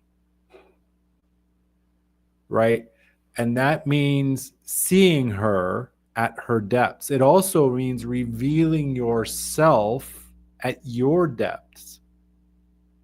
So that, we did a study, and he said when Adam and Eve ate the fruit in the Bible story, what did they do? They sewed fig leaves together to cover themselves because they were hiding, they were ashamed of the parts of them. And as humans in this modern world, we do the same thing. We hide parts of ourselves from our partner, we hide parts of ourselves from our children, from our colleagues, from our audience.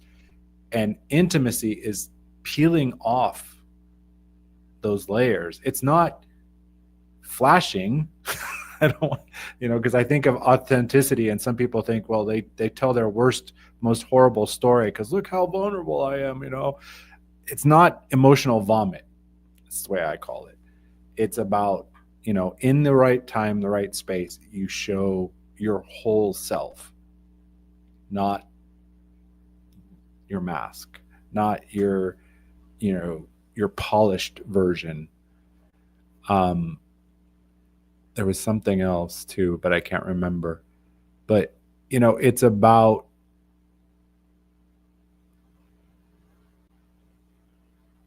I forget.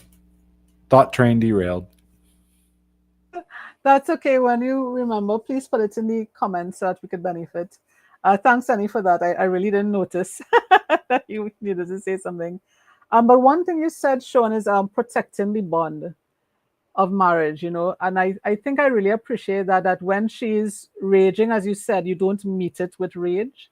And that's one thing I always appreciate when Annie speaks. And he says, when she's going through her thing, he doesn't meet it with the same energy. And he just says, okay.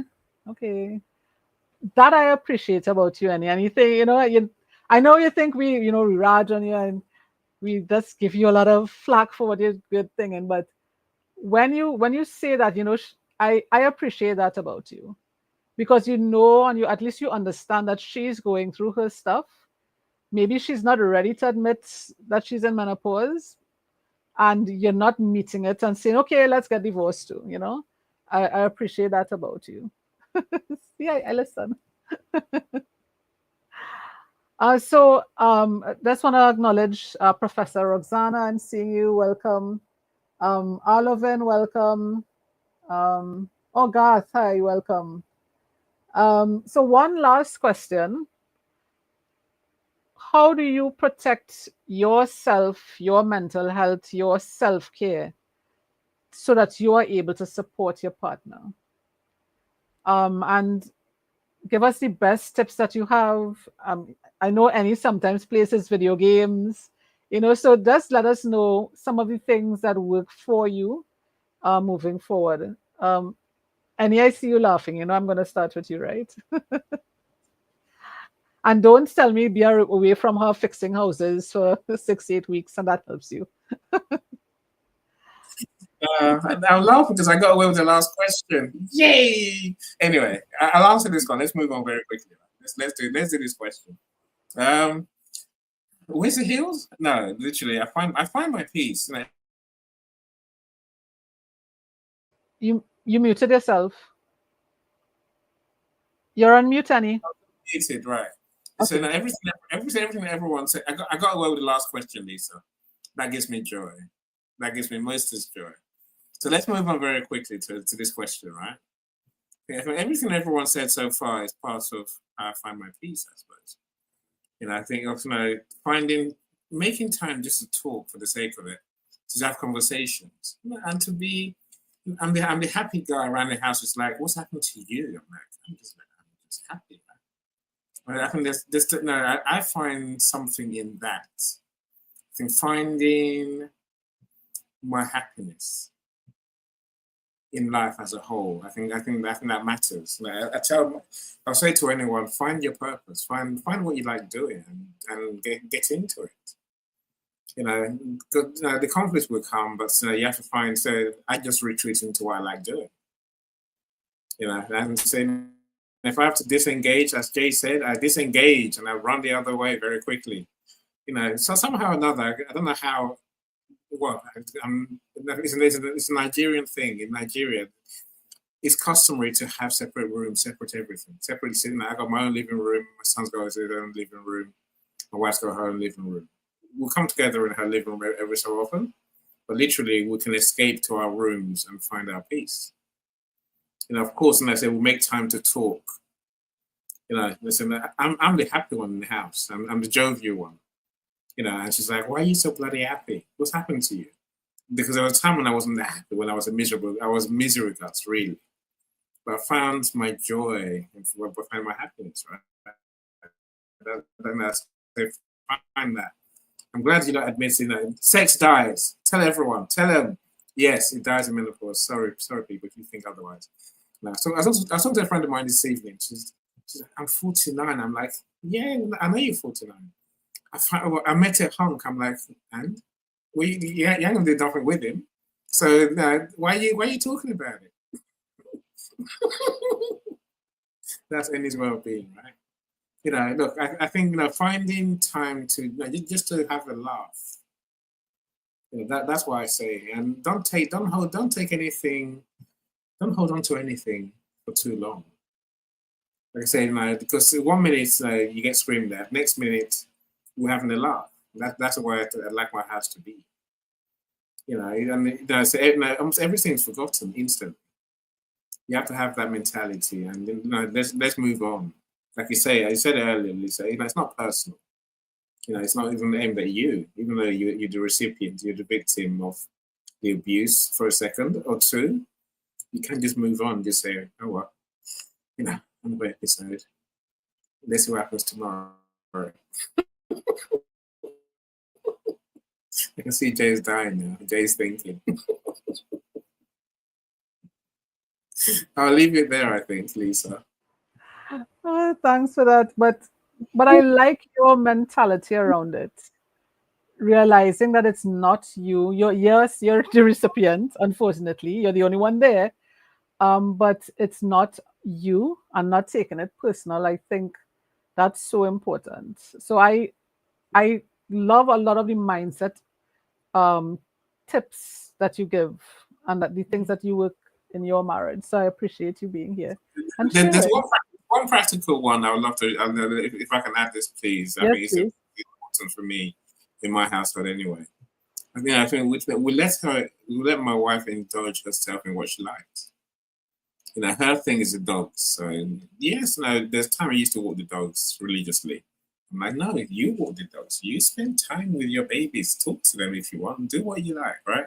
So that gives her joy. And I'm sure if you saw my Halloween posts, my house is full of quirks, which is the witches and the ghouls and the skeletons. And, my son cried. My son goes crazy. He's like, Mom, stop buying that stuff. I'm like, no, let her do what she likes. It's what she likes. And I say, I let my wife indulge herself, whatever it's. When we get to that age, middle age, you find your real quirks, and you might as well go all in. Nah, that's why I say I'll leave it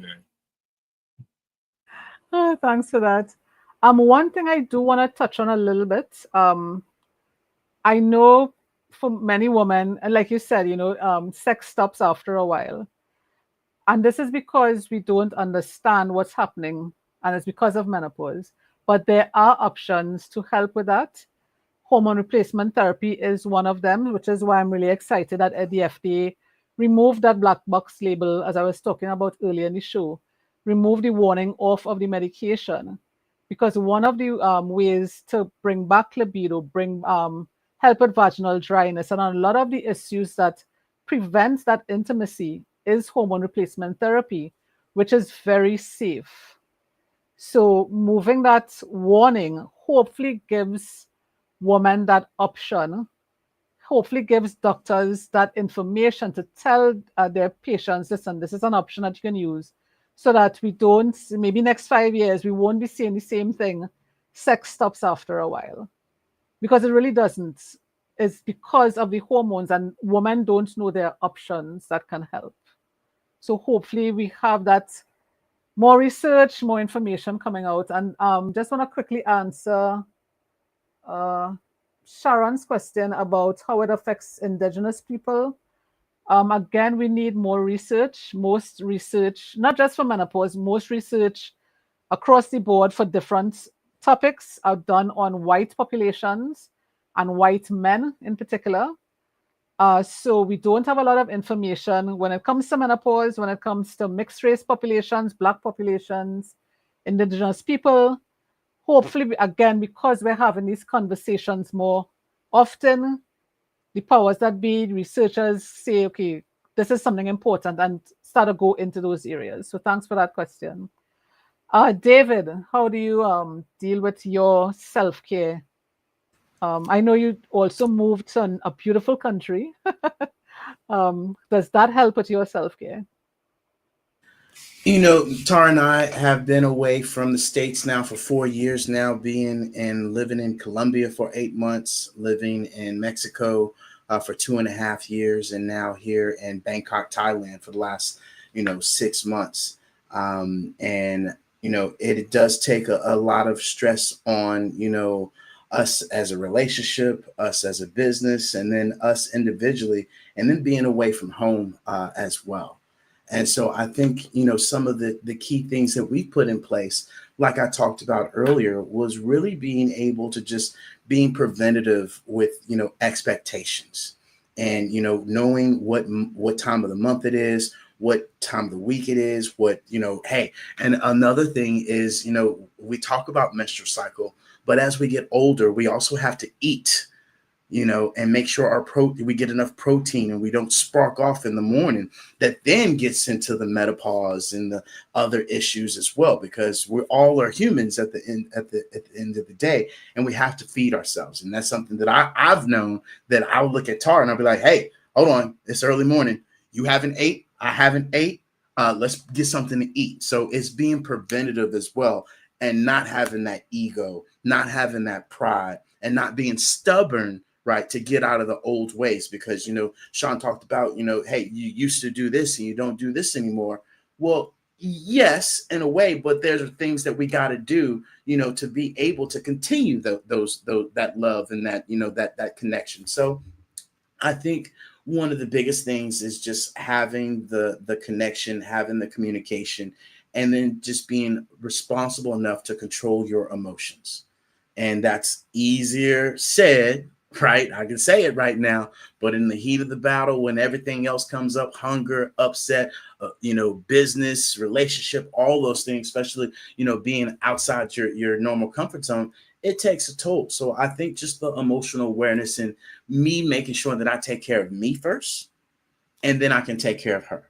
Because that's what we always say is, hey, let me take care of these two thumbs, because I can point at you, but these other four are at me. And 9 times out of 10, what you're saying, right, or what I'm saying that you're doing, I'm doing the same thing. I can only point it out on you because I'm doing it. And so when we have that dialect and we have the humor and we can laugh about these conversations, be open and honest about these things, it makes it a whole lot better. So I love this conversation. So thank you, Lisa. Thank you, Annie. Thank you all, for having this amazing conversation. And hopefully those of you that are listening, don't put your nose up. Don't think about this something different, because I got some news for you. I like facts. There's 1 billion women that are going into menopause by 2025. So buckle up, buttercups. And we have to understand that denial is not a strategy.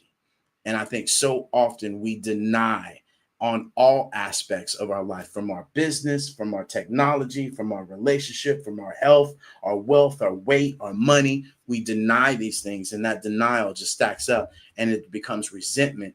And then it becomes where we don't take constructive criticism as well. That is the biggest key when we go to, try to help each other. Or that change part that we talked about earlier. Don't talk about change or telling somebody else about them. So that's what I got on this.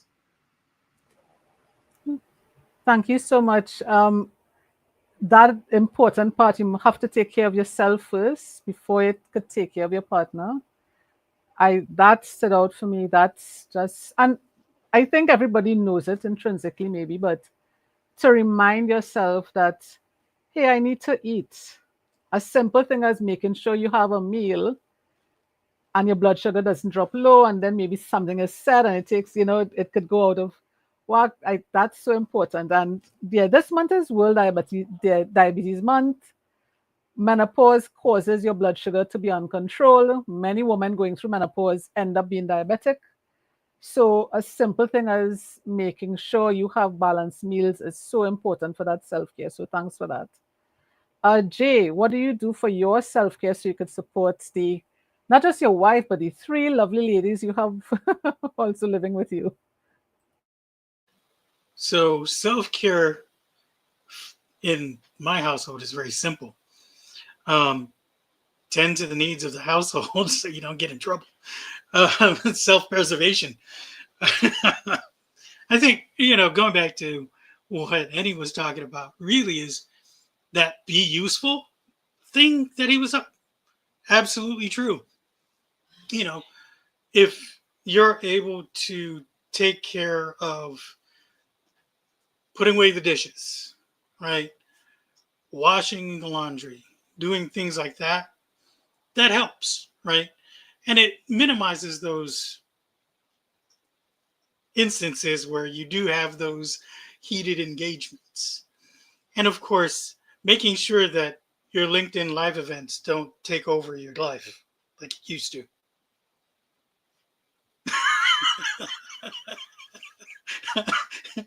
So those things, being mindful, I think, is really important in a relationship, whether you're in your early 20s or in your early 40s, right?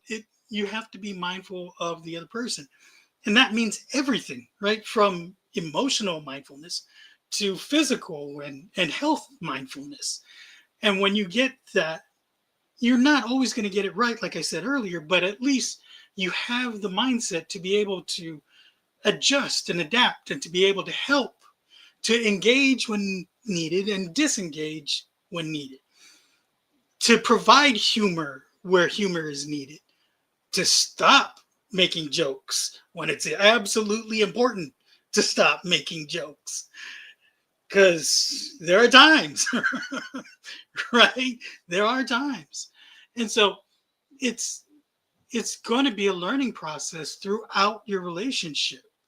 You know, God bless John, man, because that's a long time, you know, and it's a long time of learning. It's a long time of learning. And so as we look at statistics, as we look at studies, we should really look at the person, right? Look at them and love on them, no matter what, right? Don't be like, I think, Sean, you said it, right? It was like, we have to understand that the person is not the enemy. You got into this relationship for a reason. You love them. Continue to love them. And the way you show love is to be mindful. Those cycles, those patterns, those things, right? That's just as important as, you know, saying I love you. Really, it is. That is a form of saying I love you. I think those are all the things that to me is self-care. That to me is care for the household and care for your partner, right? And it's in science. Man, that, you know, lioness isn't, you know, just out there doing her thing, right? She's trying to survive. The lion is trying to bring home, you know, all the things to make that lioness happy so that she makes, you know, the household happy or the den happy, whatever. But, you know, I'm just saying, in science and in biology, in animals and in human beings, there's a cycle and there's patterns and there's ways that we interact with each other that just allows us to be better to one another and to survive together. Because it's crazy out there. Thanks for that. Being mindful, I love that. And as Sean said, the person is not the enemy. I think that's a line that will stick with me. Your partner is not your enemy. You marry that person for a reason. You love that person for a reason. And that expectation. So you all talked about knowing when the person's cycle is. That works up until perimenopause. And then that cycle changes. And hopefully your partner is able to tell you that. Sometimes it's twice a month. Sometimes it gets longer. So imagine having your cycle twice a month, which is not just, okay, you're having your period, you're losing blood, you're losing energy, you're more fatigued, but you still have to go to work and spend 8 hours for the day there producing. And then the expectation is she comes home and will cook and clean and take care of the children while going through all of these things. And that's just one symptom. There are over 100 symptoms, right? So I love that you all are talking about being mindful, knowing her cycle. To me, that's really important because you know when you need to support her more. Asking those questions, how can I support you? That to me is very important. So thanks for that.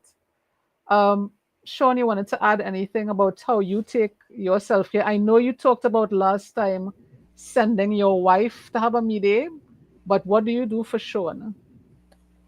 Well, and as you gave that question, Lisa, I thought of that classic line, put on your own oxygen mask first. And, you know, to piggyback on what Jay was saying, I absolutely agree. Being mindful, and I add on a layer of curiosity. Like, I ask questions. You know, I don't assume, because we all know where that leads. Ask questions, you know, is it a 28? What day is it in your cycle? Because she tracks it still.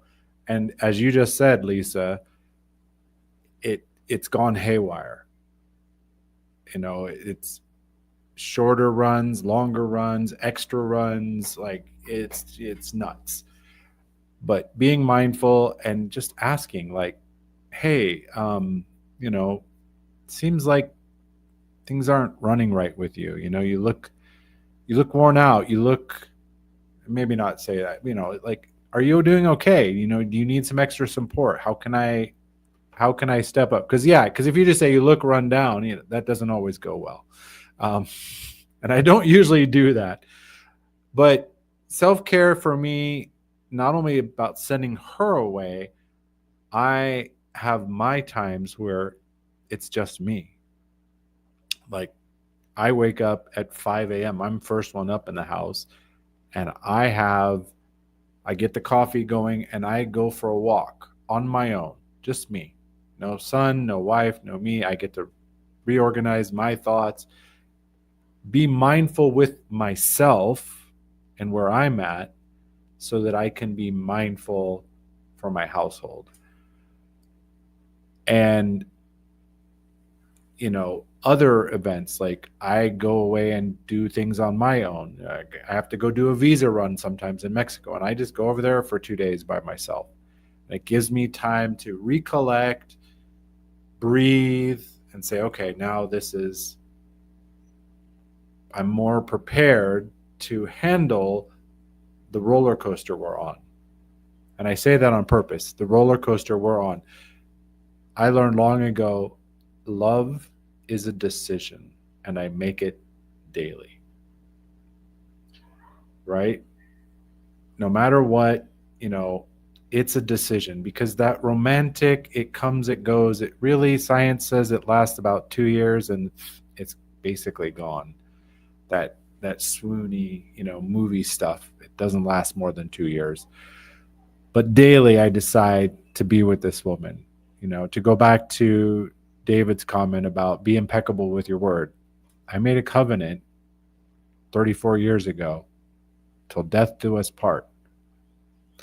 Plus, I put a little competition. I'm like, I'm going to beat my parents. They lasted 15 years. I won. I win. And all my old friends that got married before us are all divorced. So we're stubborn as an old goat. We've been through highs and lows, infidelity, falling in love with another person, and it's been up and down, but it's taught us to rip off all the junk and deal with our traumas, deal with our triggers. I think raising our son at this point has really helped that, going through menopause while we're raising a young son. And Paulette was talking, you guys were talking earlier about the magic of chocolate. Yes, I understand the magic of chocolate. Sometimes the magical item is a juicy steak, because her iron levels are down, or something like that. And I put it in the comments. I learned long ago, halt. When conflicts are rising, when tempers are flaring, halt. Hungry, angry, lonely, tired. If anybody in that communication is feeling one of those, back off. You got to reset, take a pause, and deal with that, because you cannot keep a clear head if any of those are dealing with you. Because we all know, if you're not sleeping enough, if you're hungry, we've seen the Snickers commercials, right? Where that person turns into somebody else and they hand them a Snickers bar. Angry, if somebody cut you off on the road and you're just, you're not going to react well with your partner. When she's raging due to hormone surge or whatever, and she's feeling hot one minute and freezing this next, we call it the personal thermostat. But it's about being there for our partners, being there for yourself, so that you can manage it. And even sometimes I do emergency times where I go out and stand in the grass barefoot, do some deep breathing, because the environment in the house is raging. Because we've learned one thing: if one person spikes up, it carries the whole environment up if you let it. So one of us goes outside, goes for a walk, takes some breaths, bring it back down so that we can regroup and approach it wisely. Sean has just given these lines. Love is a decision. Wow, love that. And that acronym holds, I think being in menopause, it's usually all four at the same time. So you're right, you can't make logical decisions. You can't have a calm conversation if you're going through all of those at the same time. So I love that you shared that. I just want to say hi to Dr. Yvonne, welcome. William, hi, welcome. Mike, I'm not sure if you're OG Mike on YouTube, but welcome. Annie, are you not sure if you're saying something? You're on mute. Mike is OG Mike on LinkedIn or on Okay. YouTube. Okay, great. So we have gone over time, but this was a really interesting conversation. I think we need to have a part two, honestly. But just wanted to give people the opportunity just to say how we could connect with you. You shared so much, and I think if you're not connected with these people, you need to. So just let everyone know, and please put it in the comments on LinkedIn as well, so we could connect with you. But just let persons know how they could connect with you, and if you have anything that you want to share with persons, go to a website or anything like that. Sean, you could go ahead.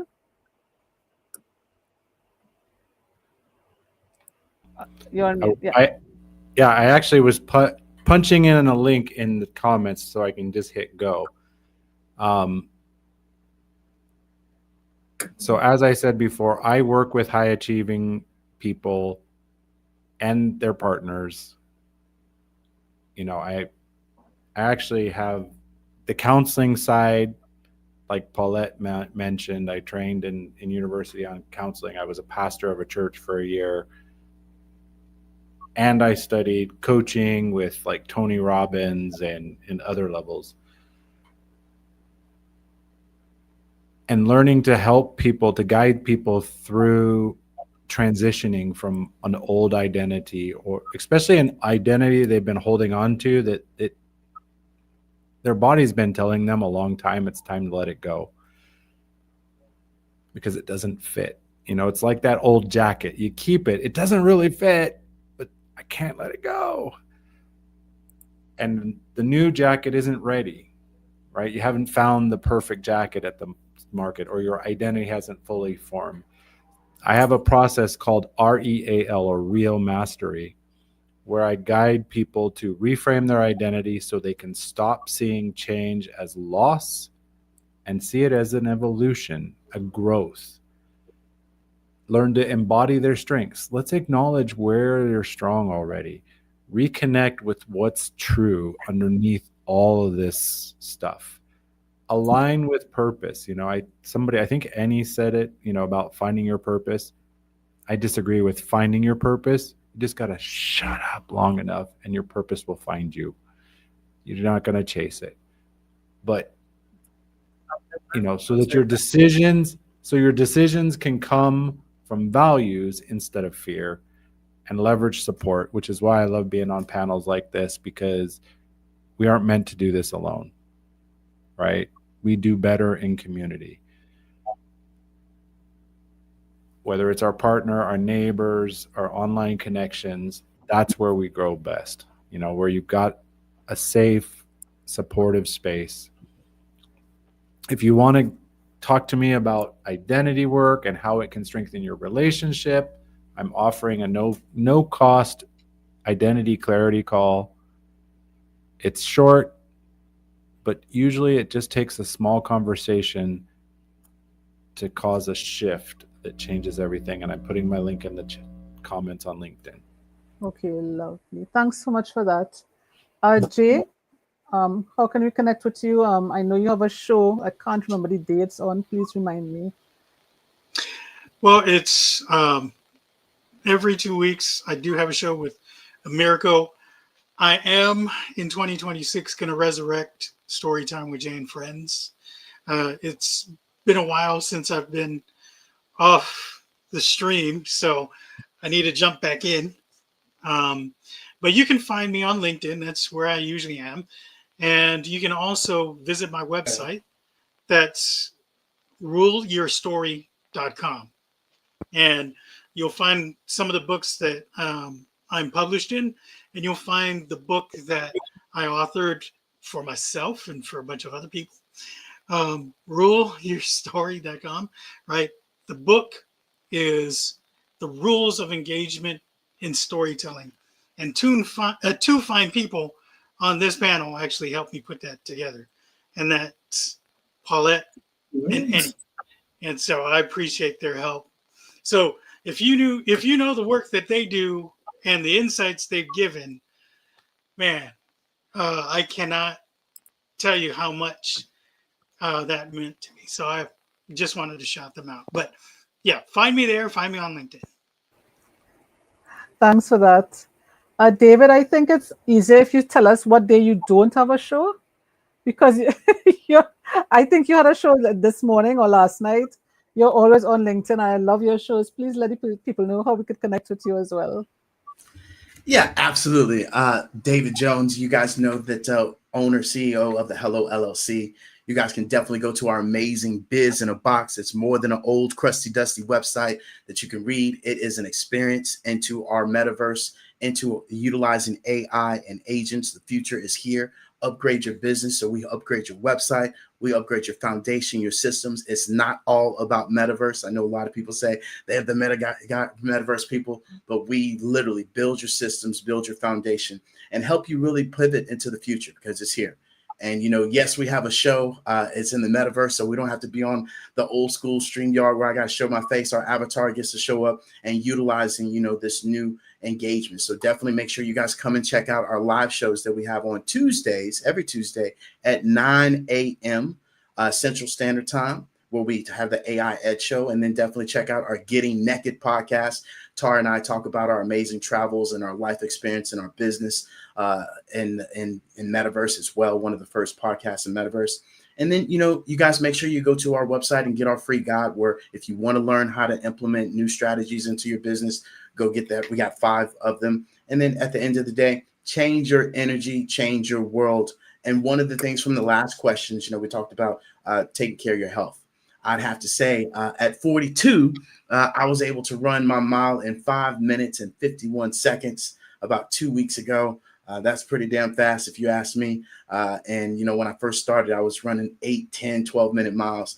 And that's how we take care of our health. So your health is your wealth. And that's what got us here. So make sure you continue that path and your path of your health first. You can take care of everybody else. So with that being said, thank you, Lisa, and everybody else for this amazing day. Wow, that is impressive.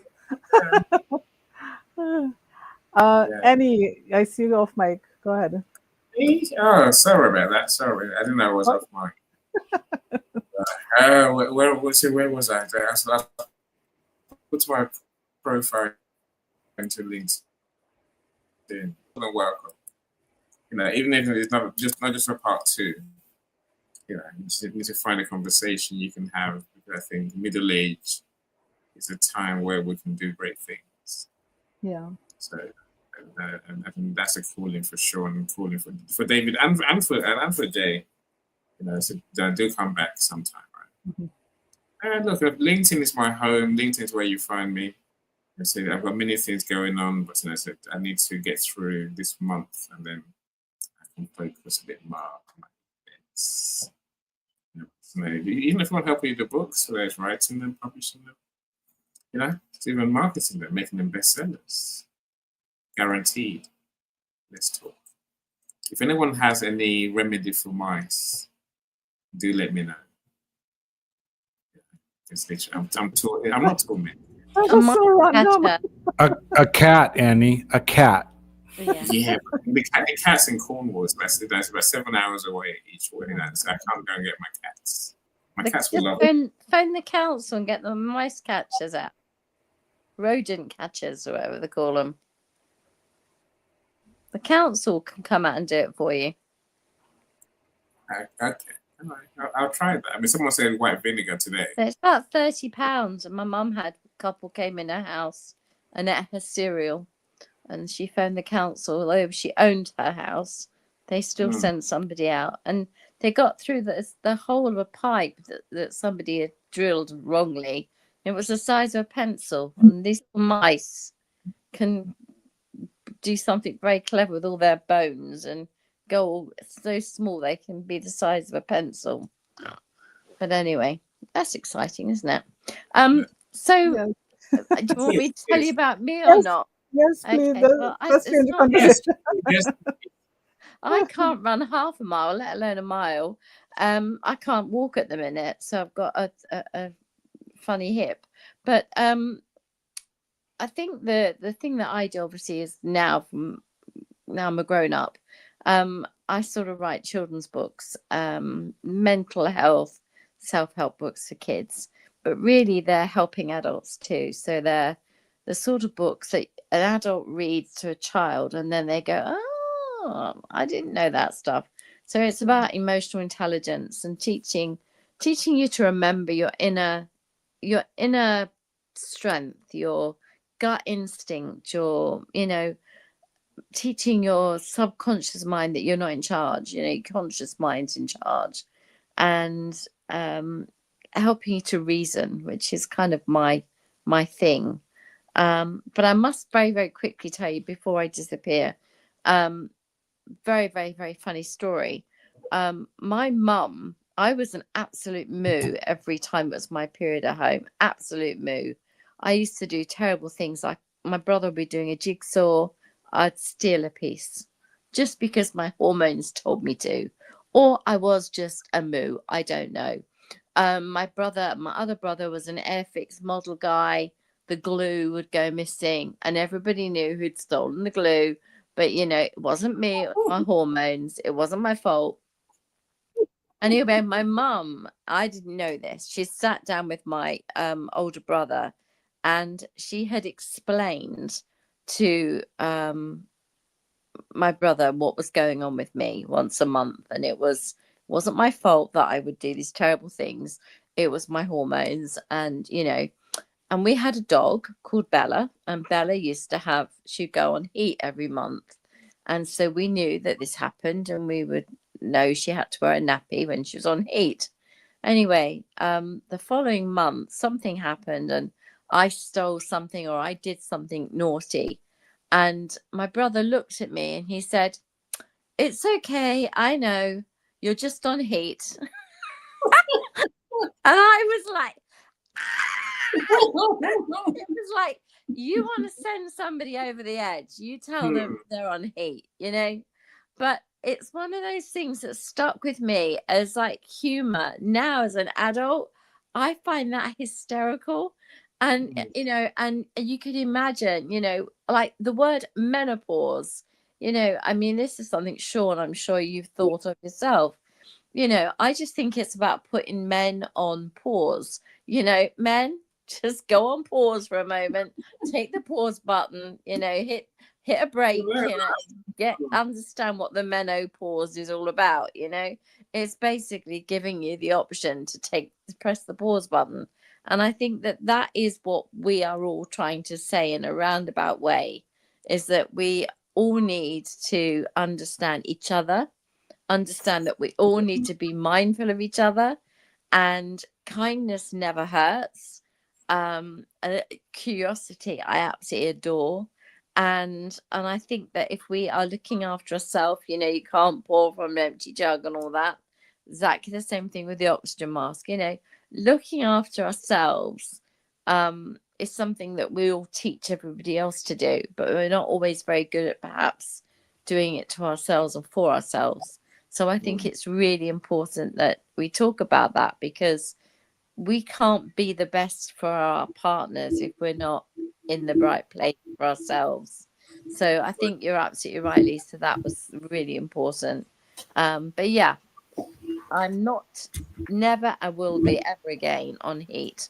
But, just so you know, that was what I had for many years, and my brother never let me forget it. And I think I was sort of in my late 30s when I had Ben, and then I had an instant hysterectomy, and my brother said to me, "Oh, that's it, no more on heat."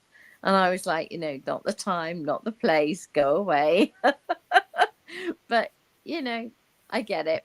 But, you know, I think it's worth mentioning that we have to keep that sense of humor going. It's key, you know, and just remember that the menopause means putting men on pause, right? That's what it means. It's not that we're putting you on that no or the chucking you out. We're not putting you out of the rubbish. We're just putting you on the pause button, and we'll come back to you when we're ready. Okay. When we're ready. When we're ready. Back to you, Lisa. Yes, I actually had a new connection text me, send me a DM on that today, that he was wondering if women thought the same thing. So it's funny to hear you say that. Yes, we're putting men on pause for a little bit. But I just wanted to say thank you to everyone who was on the panel, everyone who showed up live and engaged and reshared the event. This was incredible. The conversation was open and honest, and I really appreciate that. I know it's after midnight in the UK, so thank you, Yeah. Paulette. I know Annie doesn't sleep, so it's okay. But thank you, Paulette, for staying to the end. Thank you, David, for waking up at 4 a.m. to be here. It just means that I am surrounded by wonderful people on this LinkedIn community, and I really appreciate you all. For those of you who are going through menopause or know someone who is going through menopause and they're struggling with symptoms, they're frustrated, overwhelmed, please reach out. Let's have a conversation. Yes, I support women to take HRT because it helps with a lot of symptoms, but there are women who can't go on medication or just choose not to start with medication, which is fine. And that's where I work my magic with my holistic programs. So let's have a conversation and let's see how we can support you. We will be back in the next 2 weeks with another conversation, 5 p.m. Eastern, on another topic on menopause. But thank you so much. Have a good night, everyone. 2 hours, an hour and a half. We're supposed to end, but we stuck around. If you're on our YouTube, Sorry? please, if you're on YouTube, please like today's video on our Yes, YouTube please. channel. Like the video, comment, Yes, please and subscribe to subscribe, please. both our channels. Have a good night, everyone. Take care. No, those channels there as well. So subscribe to all of them, right? Yes, please put it Yeah, in the whichever one chat you're on. so that we could subscribe Right. to each other's channels. Take care, everyone. Bye, everyone. Bye. Goodbye. No, okay. Every single moment is a new beat to your drama. She's success with global.media.com and celebrate it with or without champagne or rum. She's success with global.media.com.